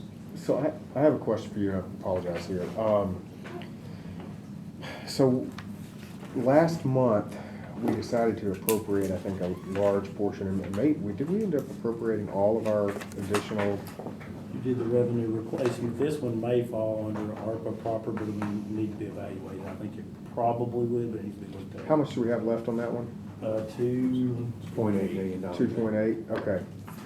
So you're asking for two. I was only requesting for half of what the change order was. So you're asking two. 1.7. 1.7. That's the number I had in my head. But where's the 1.7 coming from though? Because He's got a change order. It was half of the change order, which was, this change order is 3.5. so it's half of the 3.5. Okay, so 1.75. Matt, we don't have that. Yeah. This is all we got. Do you have Got it. it was in the. We just have this. That's all We can get. Yeah, I I mean, had the PowerPoint last time. we didn't. know the meeting was tonight, so I didn't get extra copies. So what you're asking for is 1.75. Which is half of change order two, which is half of the change order for phase 2. Yeah. I can't guarantee that the same bid will come out, but we're willing to cover everything above that. All right. And we have did have to do the change order. So the we have. contractor that did the total job, he can't guarantee the So we have. prices that were 2 months ago. So we have 2.8 left. This will have roughly $1 million left afterwards, and you're asking, and I know there's a $300,000 ask coming in a minute. All right, any other questions? Mr. Chairman, Oh, go ahead. just to try to understand this, since it wasn't stated from the beginning from the public, so they're asking for assistance with a project that they're doing in the city to upgrade infrastructure in the city, correct? So currently, the county has a problem with people in the county when they want to get annexed. The zoning ordinances get changed as long as there's a hookup to the utility district, and they can change it to half-acre lots instead of 1-acre lots, as long as there's utilities available from that department. So whoever the entity is, whether it be White House or Hendersonville, if I'm understanding this right, are we not interested in using this as a point of what they can do for us, what we can do for them? What are you asking? Well, I mean, we're asking them for assistance to upgrade infrastructure in the city. Well, I mean, what do we want them to do? To hold off on some of the allowances for annexation changes that are being made when something is zoned 1 acre, because they're allowed to go to half-acre lots if this is available to them, to slow some of that down. I don't know what the exact ask would be, but it seems like now's the prime time to do it. If we're gonna, would they ask me to not, I'm not necessarily against it, I'm just like trying to boil this down to a discrete thing, not just like an idea. Like, No, I'm just throwing it out so, there. I don't know how yeah, to no, ask it if we're either. gonna, so let's think through it. So are you asking them to like not tap into any residential? Like we're not, this isn't a water, this is sewage. Are you asking, like, what's the specific thing you're asking Hendersonville Utility not to do, or to do? I don't know what the ask is, it's help us help you. I mean, I'm not opposed to doing this, but this is a prime time to negotiate some of these issues that we're having in county, in the city creep that's happening into the county. They're the ones approving it, so we're helping with infrastructure. Now would be the time to ask them to help us with not approving those half-acre lots being built in rural residential. I believe the city and the utility district They're totally separate entities. And those cities and utility are different. No, they have to sign off on it. The utility district is the one that approves the hookups. If that's available to them, then they get to change the So what- zoning to half so acre instead of 1 what's- acre. We don't, Go ahead. we don't have anything to do with the class, we just, if it's there, we're not doing anything with the size, we don't have. I know you're not changing it. You have to say, yes, you're allowing it, right? Or is it just? You would if say, it's yes, we there? have the capacity. We supply to that site. Yeah, you either have the capacity or you don't. And if you do, you will normally get We have to supply if it's a new lot and we're there, we have to supply it. Unless you don't have There's the some capacity. sort of capacity. If we're mandated by the state to have a moratorium and not, then we have to. But we don't have anything. So there's no decision to be. We don't made have at that any. point? They don't have the- capability or anything. It's a little bit different than. Yeah, I what know we're they're not doing annexing. I with just the thought water it was a line. It's decision made by different. them. Who is Go ahead. who is paying the bill for the city? Is it the city of Hendersonville? No, it's an interstate utility. You are, with people who. And are you're a private entity? It's a state governed, utility district. It's a municipality, it's outside, it's a utility district under TCA rules. And it's similar to White House usually. White House utility is set up the same way. But Castaic Springs, Bethpage Water is not. I think they're part of the cities. Yeah, same with Gallatin. Hey, yeah, man. Go Does the ahead. city of Hendersonville appoint people to your board? Yeah, what is, No, our board is a county executive. Okay. say, And that's the same way with every. who governs that board? The state of Tennessee. It's a 3-member board. So who appoints it? We submit names to the county executive on, whenever he appoints you. So you all submit, and John. Is that all three? is that, or is that by two state, more? is that by state law, or is that, so you Yeah, can't? there's- That's not by there's- private act? There's. I was trying to see if we could. Charter. This is what, Yeah. I speak. Yeah, This- go ahead. This is what I was talking about, and I'm not throwing stones at you necessarily. But by charter, some of the utility districts like, Castaic Springs, Bethpage, Castaic Springs, they elect by popular vote in their community the trustees that operate those utility districts. Those of us who live in the city of Hendersonville do not have any direct control of the utility district. They can tax, and when I say tax, they can tax by increasing rates. Whoever the three, I think you have 5. We have 3. Three people can charge you whatever they really want to do. And I'm not saying they are unreasonable, I'm saying that's the authority they have. They tax without being voted on by anyone. And I think utility districts need to have a popular election by the community. And we're really off subject here, but there is not the kind of control over utility districts, I think, that there should be. I think that citizens ought to have a direct vote rather than the 3 people on the board deciding who they want to come on if there's a vacancy on the board.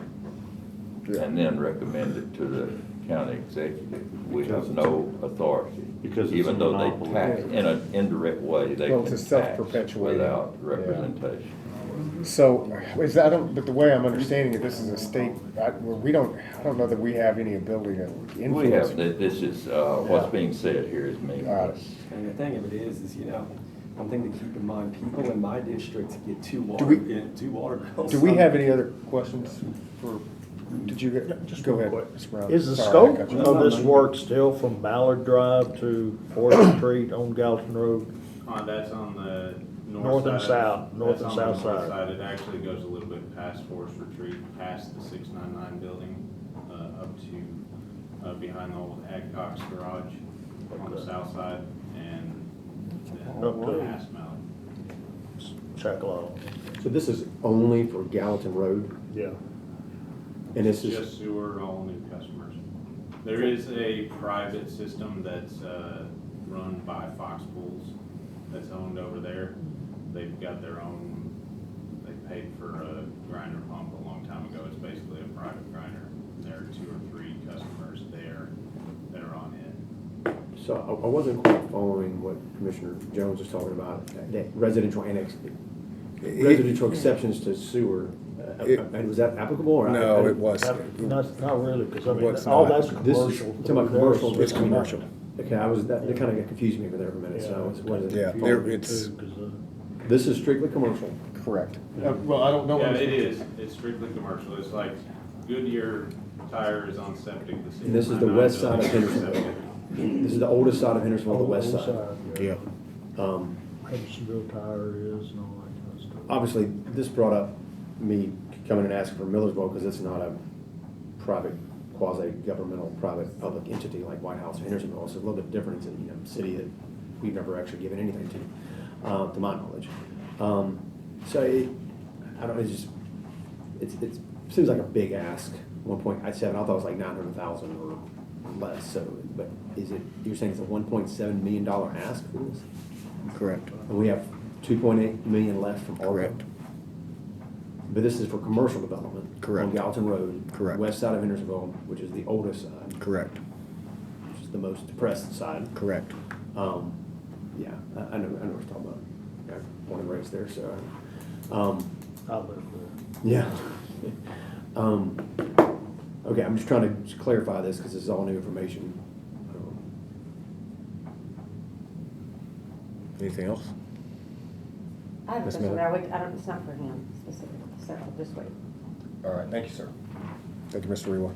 Okay, Ms. Miller? I just have to ask, does this have anything to do with the Westlake development? That's a good question. No. No. So there you go. Nothing to do with it. Okay, and then my next, this is more of a statement. That's a lot of money, and ARPA money is still the taxpayers' money, and I don't think it's fair to take 100 or 1.7 whatever million dollars, the taxpayers' money, to help a private utility district. So I can't support it. Well, here's Well, my point. go ahead. Is guess who is gonna pay for this, whether it comes out of ARPA or not? Just how I'm looking at it, is they're gonna get the money somehow, meaning Henderson Utility. So if they don't get assistance from us, and I'm not trying to hold anybody to anything, they're gonna increase the rates of water for residential. That's how residential is gonna end up paying it. And you can disagree with me all you want, but I've got people in my district that get 2 water bills, one from White House, one from Hendersonville. And for years, I hear the complaints that, water's like $100 a month. Well, guess what's gonna happen to the rates if we don't help? And this is a good opportunity to help. Any other discussion on this? All right. Go ahead. You want to make it subject to what qualifies for ARPA proper? Yes, actually. Make sure it does qualify for the. Correct. So I'm gonna amend my motion to make sure that it qualifies for ARPA proper and that it qualifies for the not the revenue replacement, the proper. Yeah, the proper's for non-revenue. Oh, gotcha. All right. Are you good? Who was the second? You good with it? All right. All in favor? Aye. Any opposed? No. All right. I'm gonna abstain. Okay, so motion fails. Motion fails. So 1, 2. Well, You wanna just go around? I don't know. Well, we'll go around. I was for it. Mr. Brown? No. Abstain, 1, 2. No. I'm aye, you're no, so fails 3 to 2 with 1 abstention. Okey dokey. Okay, moving on to new business, education, approved the, education committee meeting, budget amendment number 2. Mr. Brown, any notes on this one? This is just a fill gap, until they get the, bleacher bids in, so they need them. I'd entertain a motion. So moved. We have a motion to approve. Second. Motion and a second. Any further discussion on this? All in favor? Aye. Any opposed? Okay, motion carries unanimously. Transfer, $200,000 for, guards to Sheriff's Department overtime, from jail guards to Sheriff's Department overtime pay. We have a motion. Second. We have a second? I'll second it.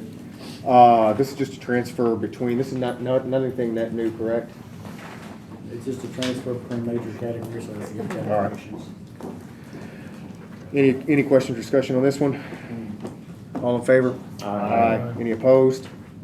Okay. So, Sheriff's Office 8800 additional training material supplement. Do we actually need to appropriate this? Oh, this is where the supplement received. Yeah, it does, there's a revenue. Yeah, I got it. All right. Entertain a motion? Motion, we have a motion. Motion and a second. What's that? We're gonna wait a second. Yeah, so the motion waives the second reading. Is the second good with that? Sure. All right, motion and a second. All in favor? Aye. Any opposed? So this is, okay, so item 2, this is Financial Management Committee. This is for option 2 for approval of approximately $270,000 for the correction of the employee pay period. Mr. Long, can you give us, yeah, go ahead. A long-standing practice, which should have never been started way before my time. There's a group of about 200, and I believe I have the number on the email. It's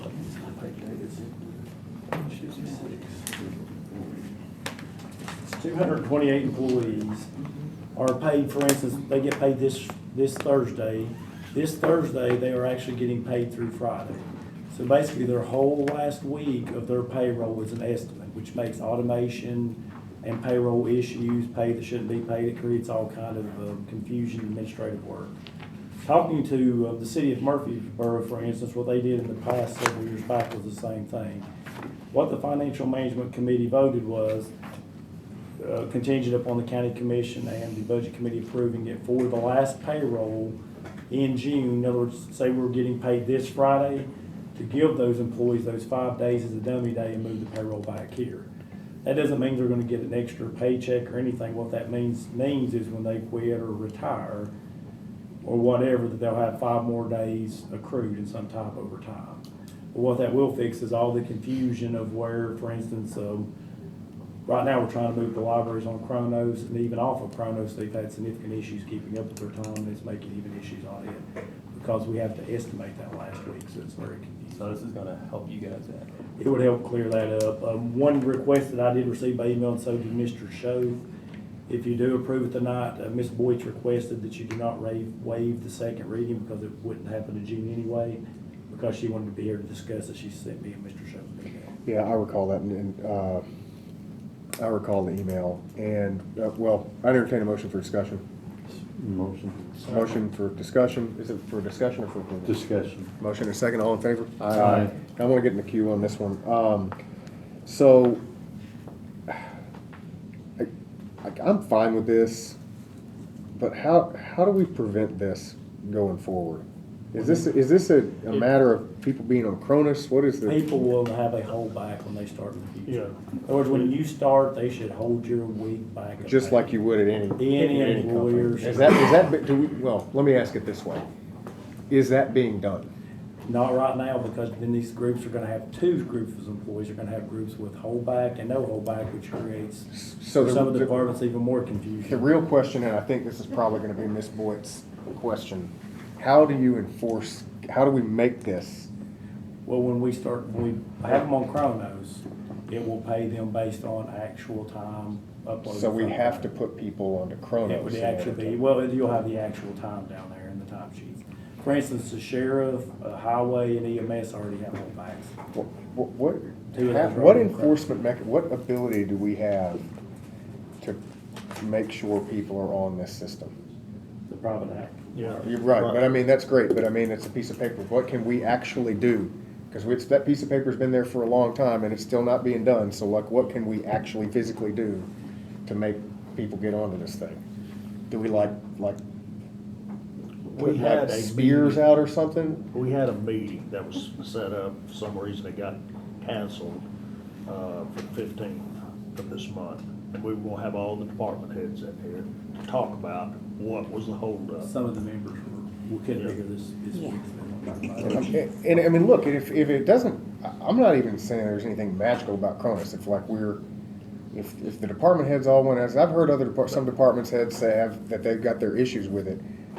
I mean, I want to prevent this from happening. So what's the remedy here? Paying from actual time, not an estimate. So Chronos or actual timesheets that are sent down certified with a week holdback. That's what you have to do. When an employee comes in, you hold their payback away. The sheriff's department did it several years back. Mr. Mansfield? Well, I guess my first question is, does this solve the problem permanently or no? Yes, if all the new employees have to have a holdback, it solves the problem. If they. Well, they will, because we just won't pay them if we're aware they're not holding them. How will we know? That's what I'm saying, we've got to have the time Well, sheets or that's- the Chronos. Without the Chronos or the time sheets, we can't. Right now, there's several that do not provide us time sheets, and they say they're not required until they're on the So, Chronos. I mean, I'm not saying we necessarily, go ahead, Mr. Mansfield. Well, you said option 2, but the finance director's suggestion was option 5. Did you say option 2, or did I mishear you? I said option 2 because that's what's written here. Option 2 is what the committee and the elected officials and everybody recommended. Option Okay, 5 was they voted against this, so that was just my number one. Is option 2 the fastest one to get us to where we need to be? Is that what I'm? Yes, the option 2 and 5 will get you. Well, but again, that's not gonna, I wanna be super clear here. This is gonna get people, we're gonna be square up till now. But until people are either A, turning in a paper timesheet or some spreadsheet with timesheets on it, or B, are on the Chrono system, then we don't actually have a mechanism in place to prevent this from happening When again. I came here, what we received was a sheet that was created by the former, I guess, finance director that basically had the amounts that people got paid and any adjustments to that pay, and that's all we received. Since then, we've got several departments on the Chrono system and several of the timesheets. But the same thing, it's been an uphill because one of the big issues is the lack of holdbacks.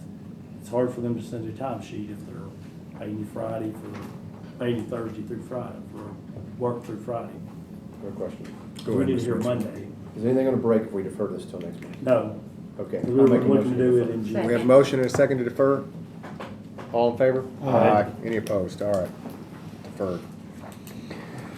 Okay. So now moving on to $396,000 for the Bearcat. Entertain a motion. Motion to approve. Without second reading. A motion to approve without second reading. Do I have a second? Second. There's a motion and a second.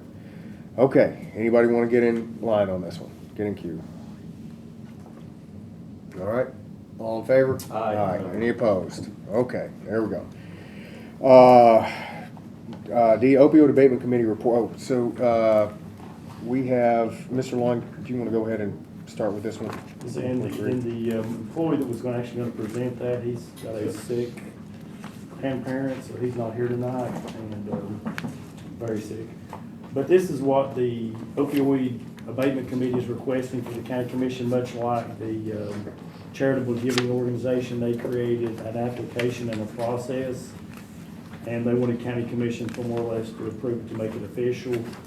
The one thing they are asking for, if you look on page 124, for the 2025 budget cycle, they're asking to appropriate $901,622.77, which is the amount available right now, with $401,622.77 to be used immediately and the $500,000 to be used. What is this going to go for? They're wanting to do actually just similar to the charitable giving panel where they actually evaluate them and send it to county commission. So do we already have a set of, I'm assuming they're clinics or some sort of case management? Like do we have an outline of what this is gonna go toward here? What they're wanting to do is basically, if you look and they have June 20th, my understanding, and I talked to him today, is they want to get the appropriation in and then they're going to do the evaluation and send it to county commission for their approval or disapproval in the June commission meeting. Because if they're nonprofits, the county commission has to appropriate them individually anyway. Okay, so that what they're asking for is they're asking for the the 901 or for the 401? I understand they're wanting to use the 401 immediately and the 901, they want that whole 901 appropriated. So I don't understand the difference though. Well, but basically they're wanting to do the 401 immediately and they're wanting to hold back the 500,000. Okay, so they're gonna take they're gonna take $400,000, and in a month, we're gonna get back a set of recommendations for dispersal up to $400,000 for various activities. Is that correct? Right, if you look at their one of the proposals all submitted on page 127. by Yeah, no, May I see 1st. this. I was just confused by this because I saw I was good with it, but it looked like this was kind of a,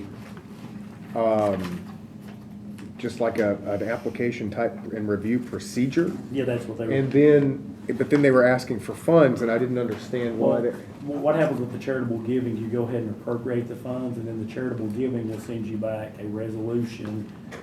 It'll go through budget all the way back through the process with the individual All right, I nonprofits got that it. are recommended. Because by statute, I the got it. county commission has to approve the individual. I got it, okay. So they want to do a similar process, but the charitable giving, I got it. the commission approved the process. Okay, so but bottom line, they don't have any specific line items to review yet. No, they're just asking you to approve the They're process. asking for a bucket. For the commission, well, they're also asking the commission to approve the process and application. Got it, okay. That's what we do with the charitable. Yeah, I giving get it. panel. Any other questions on this? So, I'm a part of this committee as well. I just to point out that this is money that's already been received through I the understand. opioid. Yeah, no, I understand. Items. It's not, no, totally understand, it's not. And they're general just fund. wanting to tee it up to be ready I got to it. use it once they get So- everything And let me approved. be clear, they're asking for the 901 in the 2025 budget, not for a resolution Monday. Got it. But they are wanting to send the rest of the packet forward the way they can approve. So I'm gonna make a motion to approve the procedure. It's gonna have three parts.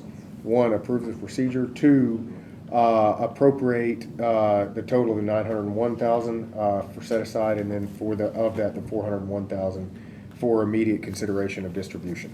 In 25 budget. In the 2025 budget. Second. Motion and a second. Any further discussion on this, Mr. Klein? So, I had a meeting with Dustin, and this, he's also talking about infrastructure. We looked at a building or two, so he's needing a home for. That's Part of the beyond bond. this. Is that beyond the 401? Once this has to get rolling first. Okay, so I wasn't sure because I know he was he did show me a budget, but I didn't know, I don't remember if it applied to this or not, and you're saying no, it doesn't. No, not yet. He's spinning a bunch of plates right now. He's just asking for the 401. He wants to be teed up so he So can that- move whichever Yeah. direction he's told. Okay. They're approving the procedural of how they're gonna evaluate the different applications. Any other discussion on this one? All in favor? Aye. Any opposed? Okay, Brown Park, at Liberty Creek, so, is there anything that we actually need to do with No, I this? just included this for one reason. When there was the discussion Monday about the Brown Park and the 500,000, there was the discussion that there's no funds being expended. That's not entirely true. There's a couple of things. Originally, the county appropriated $100,000 for, I guess, the park study, which we spent $91,346. There is in the budget right now, $500,000 from the trust, $125 county match, and a $625,000 grant. There is out of the grant match, and the other half supposed to come from the county for the grant, there's a $128,000 PO. $54,113.73 has been spent local. $54,113.73 has been spent of grant funds contingent upon us receiving them, leaving about $18,000 left on the PO. With that being said, if we completely stop the process, then the county's going to need to cover the amount that we're gonna claim back to those grants. But there was a discussion Monday of stopping the process, and I don't know where we're at, but I wanted to make sure everybody did understand that So if this is we- a process that's been moving forward. Yeah, so, I guess there was the 125,000 I was not tracking here. Okay, there's several buckets. There was 100,000 several years ago to do a park study. We spent all of it. I'm tracking that. Then there's 125,000 local and local. That's the capital. one that The county put back for this grant a couple years back. It's been the budget. There's $500,000 from the trust and a $625,000 grant because there were 50-50 matches. So why did we do so we're not doing a $500,000 match, we're doing a $625,000 match. Yes, sir. Of $500,000 came from the trust, and then we ponied up another $125,000. And we've let $128,000. So it's, that the 125 is already out there, yes? Well, Because of the increase of costs from COVID, Yes. the grant was allowed to go up another 125 if we would match it another 125, so we did. But The what previous commission did. What I'm saying, you've got a $128,000 PO right now that we spent most of, with 64,000 coming from Okay. grant funds and 64,000 local. So, Is that on if we do not, architecture? yes, it's PKG, PPLT. But it's in your packet. Okay. Should be the next page. With that being said, if you completely cancel the project, then the 125 is not gonna cover, probably gonna have to come up with about $3 more. How much we're gonna have to come up with? About $3 more thousand. So basically, we'll lose 125, and then 128. total, right. So we'll have to drop $3,000 more, If okay. you're gonna complete, but I just I wanna don't make think sure there's everybody- anybody that has just said that we were gonna just shut the park When it was down. talked about Monday, though, it was talked about he may or may not do it. I just wanted you to make sure you understand that we are already doing POs and expending money on this project. I mean, what we just voted for in legislative was to just take the 500,000 so that we could use that for what the will intended, so So okay. this PO is back from August of 2022, so it's been going on a while. Go ahead, Mr. Klein. I'm trying to figure out who's riding this horse, because it's not general operations. I don't know who's directing, I don't know who's, this thing just kind of has a life of its own from everything I can tell. It's not run through any county committee. It's had a PO since August 30th, 2022, is the only real, for this roof. Okay, so that was prior to Right us. before we got here. Right. Okay. So it's been running off this PO since then, so it may have went to Gen Ops before your group, I'm not really sure. Gen Ops wasn't always involved in things like this necessarily. Okay. That may be a request to send it to Gen Ops if that's what you're requesting. Well, To be honest, I'm not sure other than this, anything's happened that was already set in motion before. It seems like if we're spending the money, we ought to know something about it. Is there a question? A motion? Oh, go ahead. What is the interest though?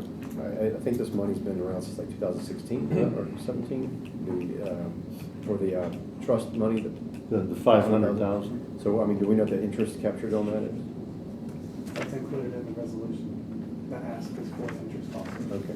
We don't know what that is, though. You'd have to back That's in, what you'd have to sure. get it. So- You'd have to just kind of carve that out and say, okay, we've had this So much what interest is- of the total amount. The mayor Back has into that it. documentation, and it's in Mr. Mansfield, did you have another one? So, it's just, what is the, I guess the request is to approve the invoice for payment. No, it's already got. There's nothing to be done here. This is just informational for you, because Monday there was a discussion that no money was out on the project, to make sure everybody does understand the project. There's $128,000 out. That's out of the project now. That this project's been moving since August of 2022, past the preliminary expenditure of $91,000. So there was the park study, and I believe a lot of people were under the perception that the park study's all that's been done. There's a lot of engineering been done too. Because of the $128,000 PO, about $108,000 has already been dispersed. So is the total around 1.2 something million dollars? The whole project? Yeah, right, I mean, that's what. 1.3. Has been appropriated. 1.25 million, 1,250,000 was for the grant and the matches, and then there was 100,000 for the plan earlier, before, previous to that was appropriated, of which 91,346,000 was spent. So to total, it's 1.3. Okay. 5, yeah. Counting the study. So there's nothing to be done on this. Any further discussion on it? It's just Go your ahead. information, make sure everybody I have understands a where we're question. at. How do we keep getting so much misinformation in general operations? Like, I mean, Because we don't know. I just heard the discussion Monday at the well, not commission just meeting this. and I bringing mean, it there's been two here. things tonight that we were, Which other one? the health department. Oh. Any other discussion on this one? I mean, I don't know what. I think we should ask our legal team here, what are we responsible for I mean, this park, the designs I've seen are gonna be way more than 1.25 million. And we haven't even talked about renovating the house, which is the jewel of the park.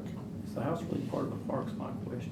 That what the was will gonna be says. my point. If you wanna talk about this park, there's really two parks in play. There's the park referenced in the codicil, and then there's the park that's already been platted, planned out, which I do not believe incorporates the house at all. So what we've got is whatever the school board's doing is their thing. What we should be involved in from a county level is the house, maintaining the house, and creating some sort of separate park that makes it the center stone pursuant to the will. I think the will said that you could make the park and maintain. So that's my question. It doesn't say how much that 500,000 had to be to create a park. I think it's- No, the 500 is specifically for the county to preserve the house. I thought it was to do a park and maintain. So, no, it's it's, you can create a park. My point is this, you could have two independent parks and call it the same So thing. And that's what we got going on I think here. so here's the thing. This is good discussion, and I actually think maybe this should have been, some of this discussion should have been for legislative, but I don't, for this particular item, I don't know that there's anything to be done unless somebody. It was has- for information only because when I heard that Monday night, I was not sure Got it. that everybody was on the same All right. page, so I asked to put this on the agenda. Mr. Klein. I'm just wondering if we need to put the brakes on something until we figure out who owns what. Well, what? Here's how all the property is. It's county and school board, Including the house? including the house. Okay. And that's part of But the the problem. care and maintenance of the house is specifically left to the county to take care of. Is that through the MOU? No, it's through the will. No, it's through the codicil. Yes. Through the codicil? Yes. Okay. And it's got to be the centerpiece. I mean, it's laid out. No, I've read it. Yeah, Couple of different- so that's where the county's involvement lies, and only the county. Whatever the school board's doing with their park outlay is independent. Now, the commingling of county money and how the school board's doing, that's a separate issue. We have just handled that during legislative to request that 500,000 plus interest back. Hopefully it passes this time. Let me just be clear, there's no action. I just put this on here Got because it. it sounded like Monday that everybody was not on the same page. So I asked to put it on the agenda to make sure everybody's aware of where we are on the project. Just clarifying, it was said that there was no money has been expended, but yet there has been. Well, that's what I was hearing Monday, that there was an understanding of that. They didn't necessarily specifically say that, but that's why I put that on Yes. the agenda. So now we've clarified there has been money. Yes, there has been. Of local money, of the 125, we spent at least 60, whatever half that be. And then you've spent another 97. And another 91 on of the study, yeah. for the study to begin with. All And right. we're gonna keep spending money. Any other questions on this one? Okay, moving on to because there's no action to have to be done on that one. So $300,000 ARPA funds request for City of Millersville. Mr. Mansfield, this was yours. I'll move for discussion. Second. All in favor? Aye. Okay, go ahead, Mr. Mansfield. Go ahead. So, yeah, this, obviously, when last month, the request was added to the agenda for Hendersonville, asked for their sewer, I obviously saw an opportunity for Millersville, looking out for my district. We've helped northern end of the county, give them $10 million for water lines, infrastructure improvement, Westmoreland and Portland. And so there's definitely been a need in Millersville for a while where their sewer system has been inadequate, and basically there's been a plan out there from Metro asking them to kind of get compliant. I do have the interim city manager and their public works director here. Motion to approve.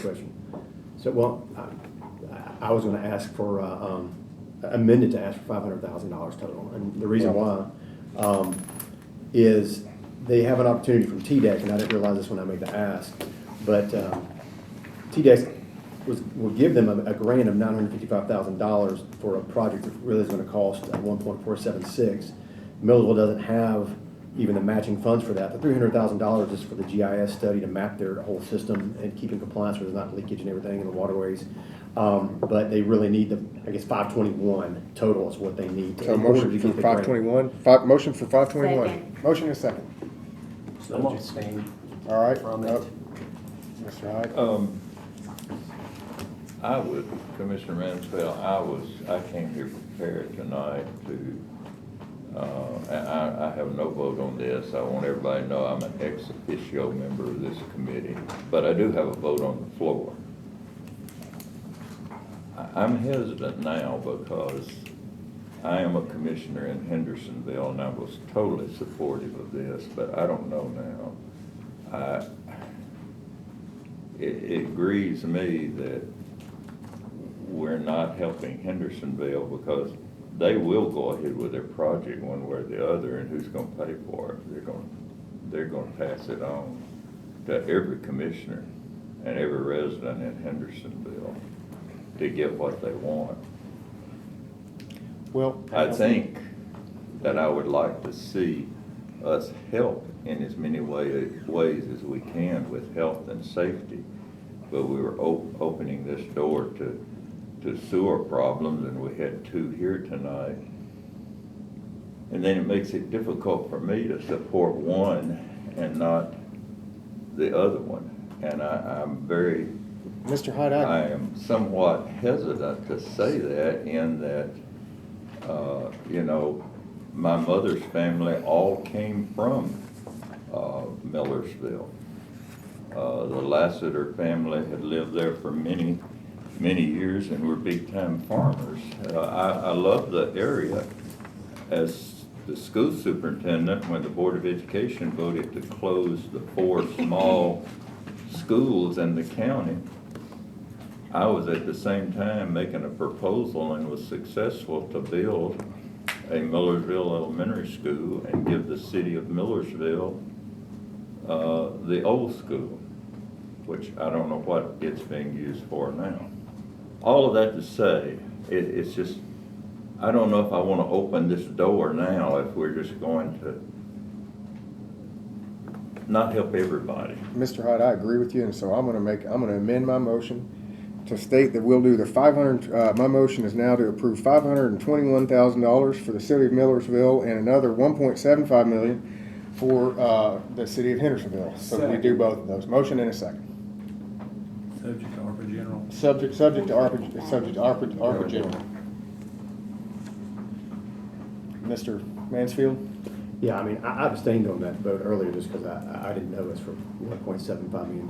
So, I mean, that's just a lot of, I just wanted to think about that a lot more. But I know that, to me, we're comparing apples to oranges a little bit on the two cities, to be honest with you. I mean, I don't have any recollection of anything that the county has helped Millersville out with. Whereas Hendersonville, I mean, I know they owe us money for their reappraisals. Yes. I don't know if it's $780,000, $850,000 or something. You know, and I know people had issues with that, so I'm not opposed to helping. Again, we've given $10 million in infrastructure to Portland and Westmoreland for water lines and infrastructure improvements. I'm not opposed to helping sewer line improvements for Hendersonville. But I see this a little bit different for what we're doing and what the request is, and I'm asking. Millersville is just truly a city who doesn't have the funds. It is a city, and Hendersonville Utility is not a Hendersonville Utility. It's a quasi-governmental private entity, kind of like White House, and I'm very familiar with the White House's structure from when they were going to use eminent domain, or did use eminent domain for the sewer line, gravity sewer for the schools as well. They actually were the initiator at the request of the county did eminent domain for the greenway that we got stopped in people's backyards. So it's just that's why to me it's a little bit of it wasn't an apples to apples comparison, to be honest with you, of helping a city that is kind of underserved in the same way as Westmoreland is underserved, and that we've helped Westmoreland out a lot and things. So I just saw this as an opportunity on the southern end of the county to help in a similar manner. So I think it's definitely a worthy project. Again, my original ask was $300,000. That just helps them do the GIS study survey. Saw an opportunity for $521 afterwards. That would actually help them do the competing matching grant to actually improve their sewer line infrastructure for their citizens and their residents and the city. So, I mean, it's just a little bit of a different thing. I don't know. I was expecting, I thought it was like $900,000 for the Henderson last. I didn't know it was 1.75, so it's a little bit of a sticker shot to me on that ask. And I don't know. Mr. Klein? My- Sorry, I'll get you. My problem with both projects is I just don't feel like I know enough about them. I know that Millersville is an issue of, when it rains, it gets over capacity, so they're having leakage from manholes that are below the water level when they have storms. The Hendersonville thing, I didn't know if that was a renovation or a new pipeline, and it's obviously a new pipeline. I think in retrospect, I probably should have made a motion to defer, just so that we could understand better what they're trying to accomplish. And I mean, on the planning commission, we are in favor of developing industry and commercial, and that's what the Hendersonville pipeline proposes. So I don't know where to go with this, but I would like to see more numbers and plans and things, but that's just the way I work. I'm kind of a... I'd like to make a motion to suspend the rules, because I have the... Well, he was in Q, but go ahead. I've got to point out a couple of procedural problems there. One is the continued discussion. The other is you can't just lump those two together. You'll have to have one of the prevailing side reconsider the motion for Hendersonville and then pull it. So, and then you can retable that one and bring... Well, then, so that said, let me fix because I don't want to be procedurally wrong here. I'm just going to say what I'm going to say. I don't care that that Hendersonville's got shot down. I hope somebody brings it up from the floor. That's what I hope. But it has to be said. What? I want to help out people. I want to help out the people of Millersville. I just want to help people out. We got $2.8 million. We need to appropriate it. I don't want to see that money go back up to the feds. We got two projects here. I'd like to see them both get done. People don't want to help out Hendersonville. That's okay. I get it. They're good. It's not, and that's not totally fair. I get all the arguments, but at the end of the day, all the stuff that's going back and forth with Hendersonville, and they owe us this. The regular human being who's like paying for their water bill is not the devil here. So, and the same thing up for the regular human being who's up in Millersville. Like we got this funds. I don't want to give them back to the feds.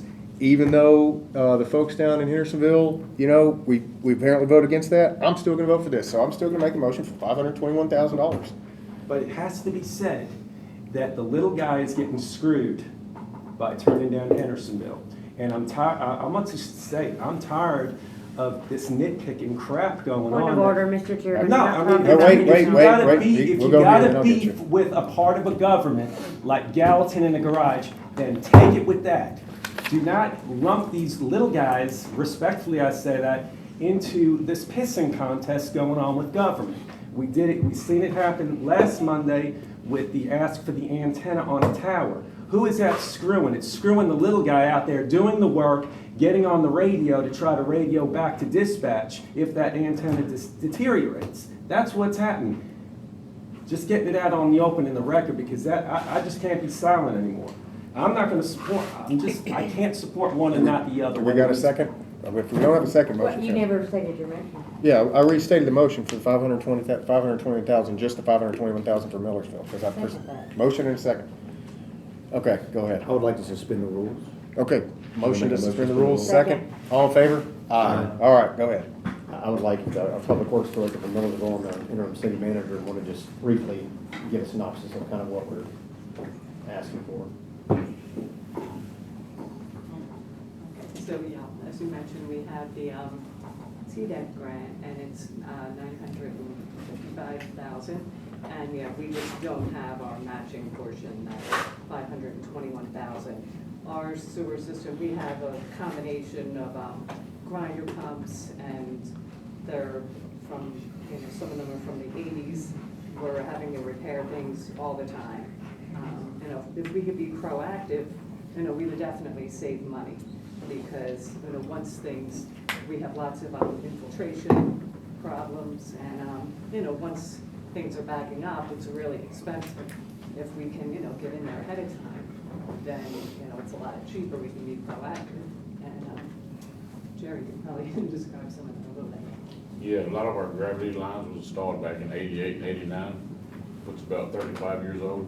It runs right next to the creek bank, which in the past we have done some slip lining and lining the manholes.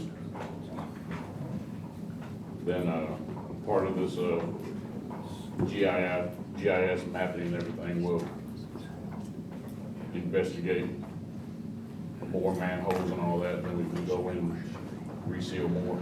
So is I guess, sewer's leaking, I guess, into the waterways at this point? I mean, it's like, and that's a gravity sewer. Yeah, that's correct, yes, sir. Okay, then that's Liberty Creek here. But, so, this is obviously, it's mapping the whole thing, because with the TDEC grant it would allow you guys to basically complete infrastructure improvements, not just obviously the mapping, but you've got to have this mapping done first of the entire system. Which they'll camera the line and inspect manholes and all that, the inworks. Which a lot of it's on the creek bank, creek rises. We got more infiltration than we do eggs. And this is part of the Metro's corrective action plan, where they basically been getting on to you guys for a long time for this, for, I don't know, it's been like 10, 15 years, I guess? Yes. Kind of like, and Millersville has not been able to bring corrective action yet. Is this, as far as like existing residents for, 31W for commercial use, and the same kind of thing, you've heard Hendersonville, what they're asking for, kind of like, is it? It's pretty much both residential and commercial.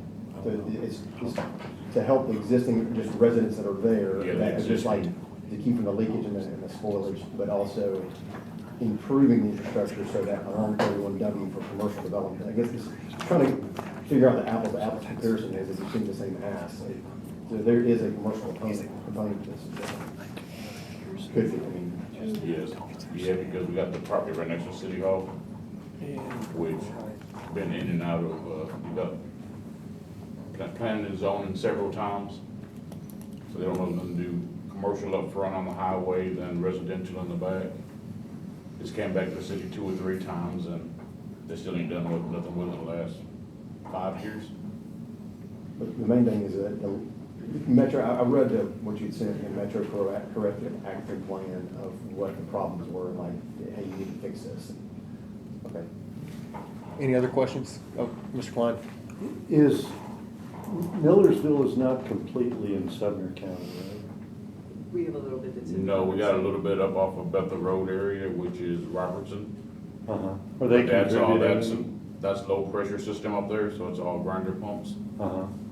So does that need to be renovated as well? No, that up there is, that's fairly good shape up there. Okay. Our issue was down on the lower part of town. Yeah. So Robertson County won't be helping with any of this at all?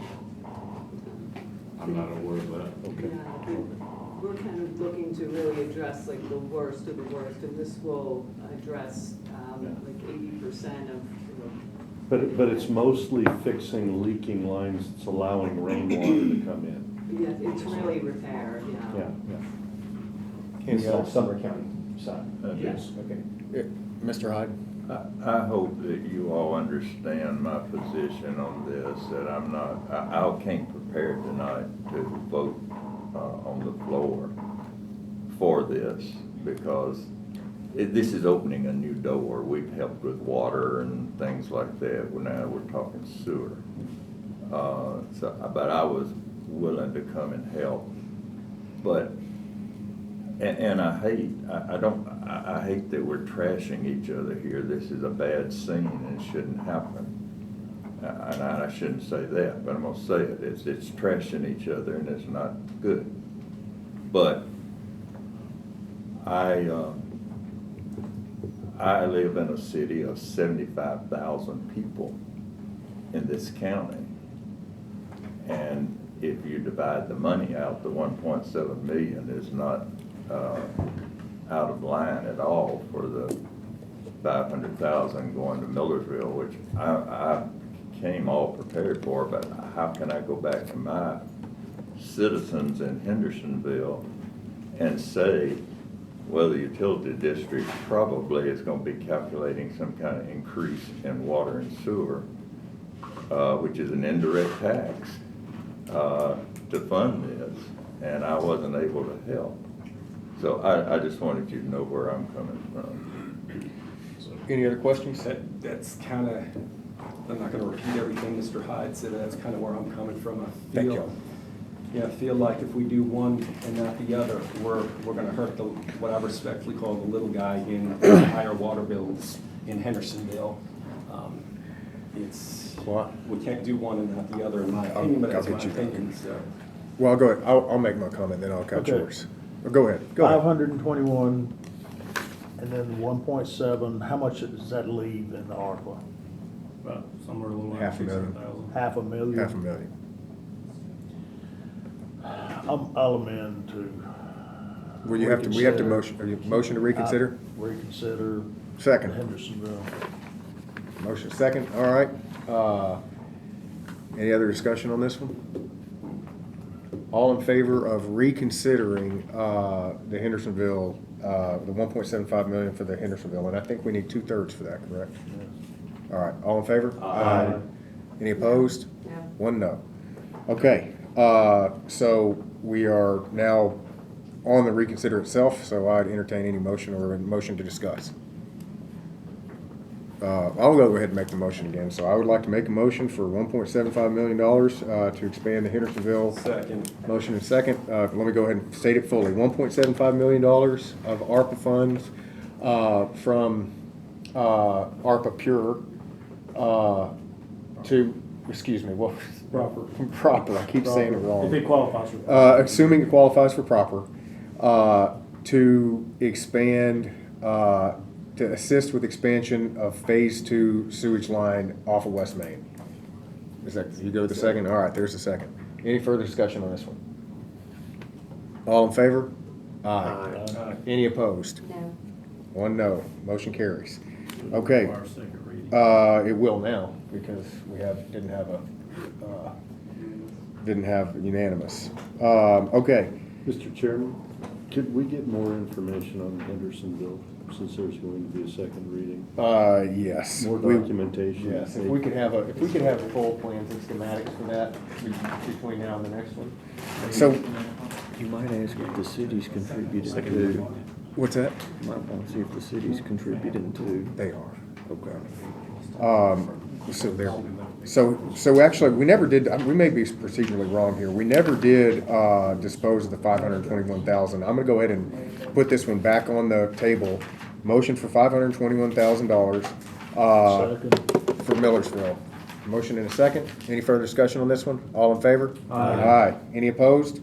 All right, motion carries Mr. unanimously. Chairman, will these come to the floor at the same time? Well, actually, mine will have a second reading, they may not, because one passed unanimously and one did not. Well, you have to vote it, are you gonna vote? Yeah, this one needs to be, that You needed need to to be vote in the it. motion. I'm gonna make that to make, to have, actually, It will affect my vote if they're well, not at the then let's same just leave it as it time. is. They'll be on there at the same time, so it'll require a second reading still. So Both are gonna come back. Both are gonna come back here, both have a second reading, so, all right. Yeah, go ahead, Mr. Long. Items A and B are prepayments. Anytime we have prepayments, that means it's an appropriation in a future year. It should require county commission's approval. That's what item A and B is. Okay. So I'd entertain a motion, I mean, we can group and approve these. Yes. All right, I'd Motion to entertain. group and approve. Motion to group and approve, second. All in favor? Aye. Aye. Any opposed? Okay, Item 5 is a 60-month contract. oh, go ahead. So we'll do it again. I'll waive a second reading. Is the second, you waive a second reading, second's good with it? All in favor? Aye. Any opposed? This was for 4A and B, the group and approve. All right, general sessions 1, a quote for the copiers. 60 months. My understanding is a 60-month lease for a copier. Since it's a multi-year contract, it requires approval of the county commission. Man, I need to get in the copying business. I mean, you It's just on the have state a lease contract, for a so- freaking copy. It's on a state contract, so they have no choice. I know, man. We have to use the BOE. All right. I'm gonna make a motion to suspend the rules. Motion to suspend the rules, second, all in favor? Aye. This is for 2 copiers. It's going to, because our copiers are 5 years old, one is for probation and one is for general sessions. It'll actually, we're paying $173 a month right now, and getting brand new copiers for when we move into the new courthouse, it'll cost us $81. Okay. So it's Motion to approve. Motion to approve, second, all in favor? Aye, all right. Thank you. Well, Does yours, you wanna do the second reading, waive Waive second, the second waive second reading, second's good with it, all in favor? Aye. All right, sound like I'm going fast here. I'd entertain a motion to group and approve. All right, motion to group and approve. Motion to adjourn. Well, we haven't got this one yet. Motion and a second, all in favor? Aye. Motion to adjourn. Second, all in favor? Aye. All right. I think there's need a second for that, recreation.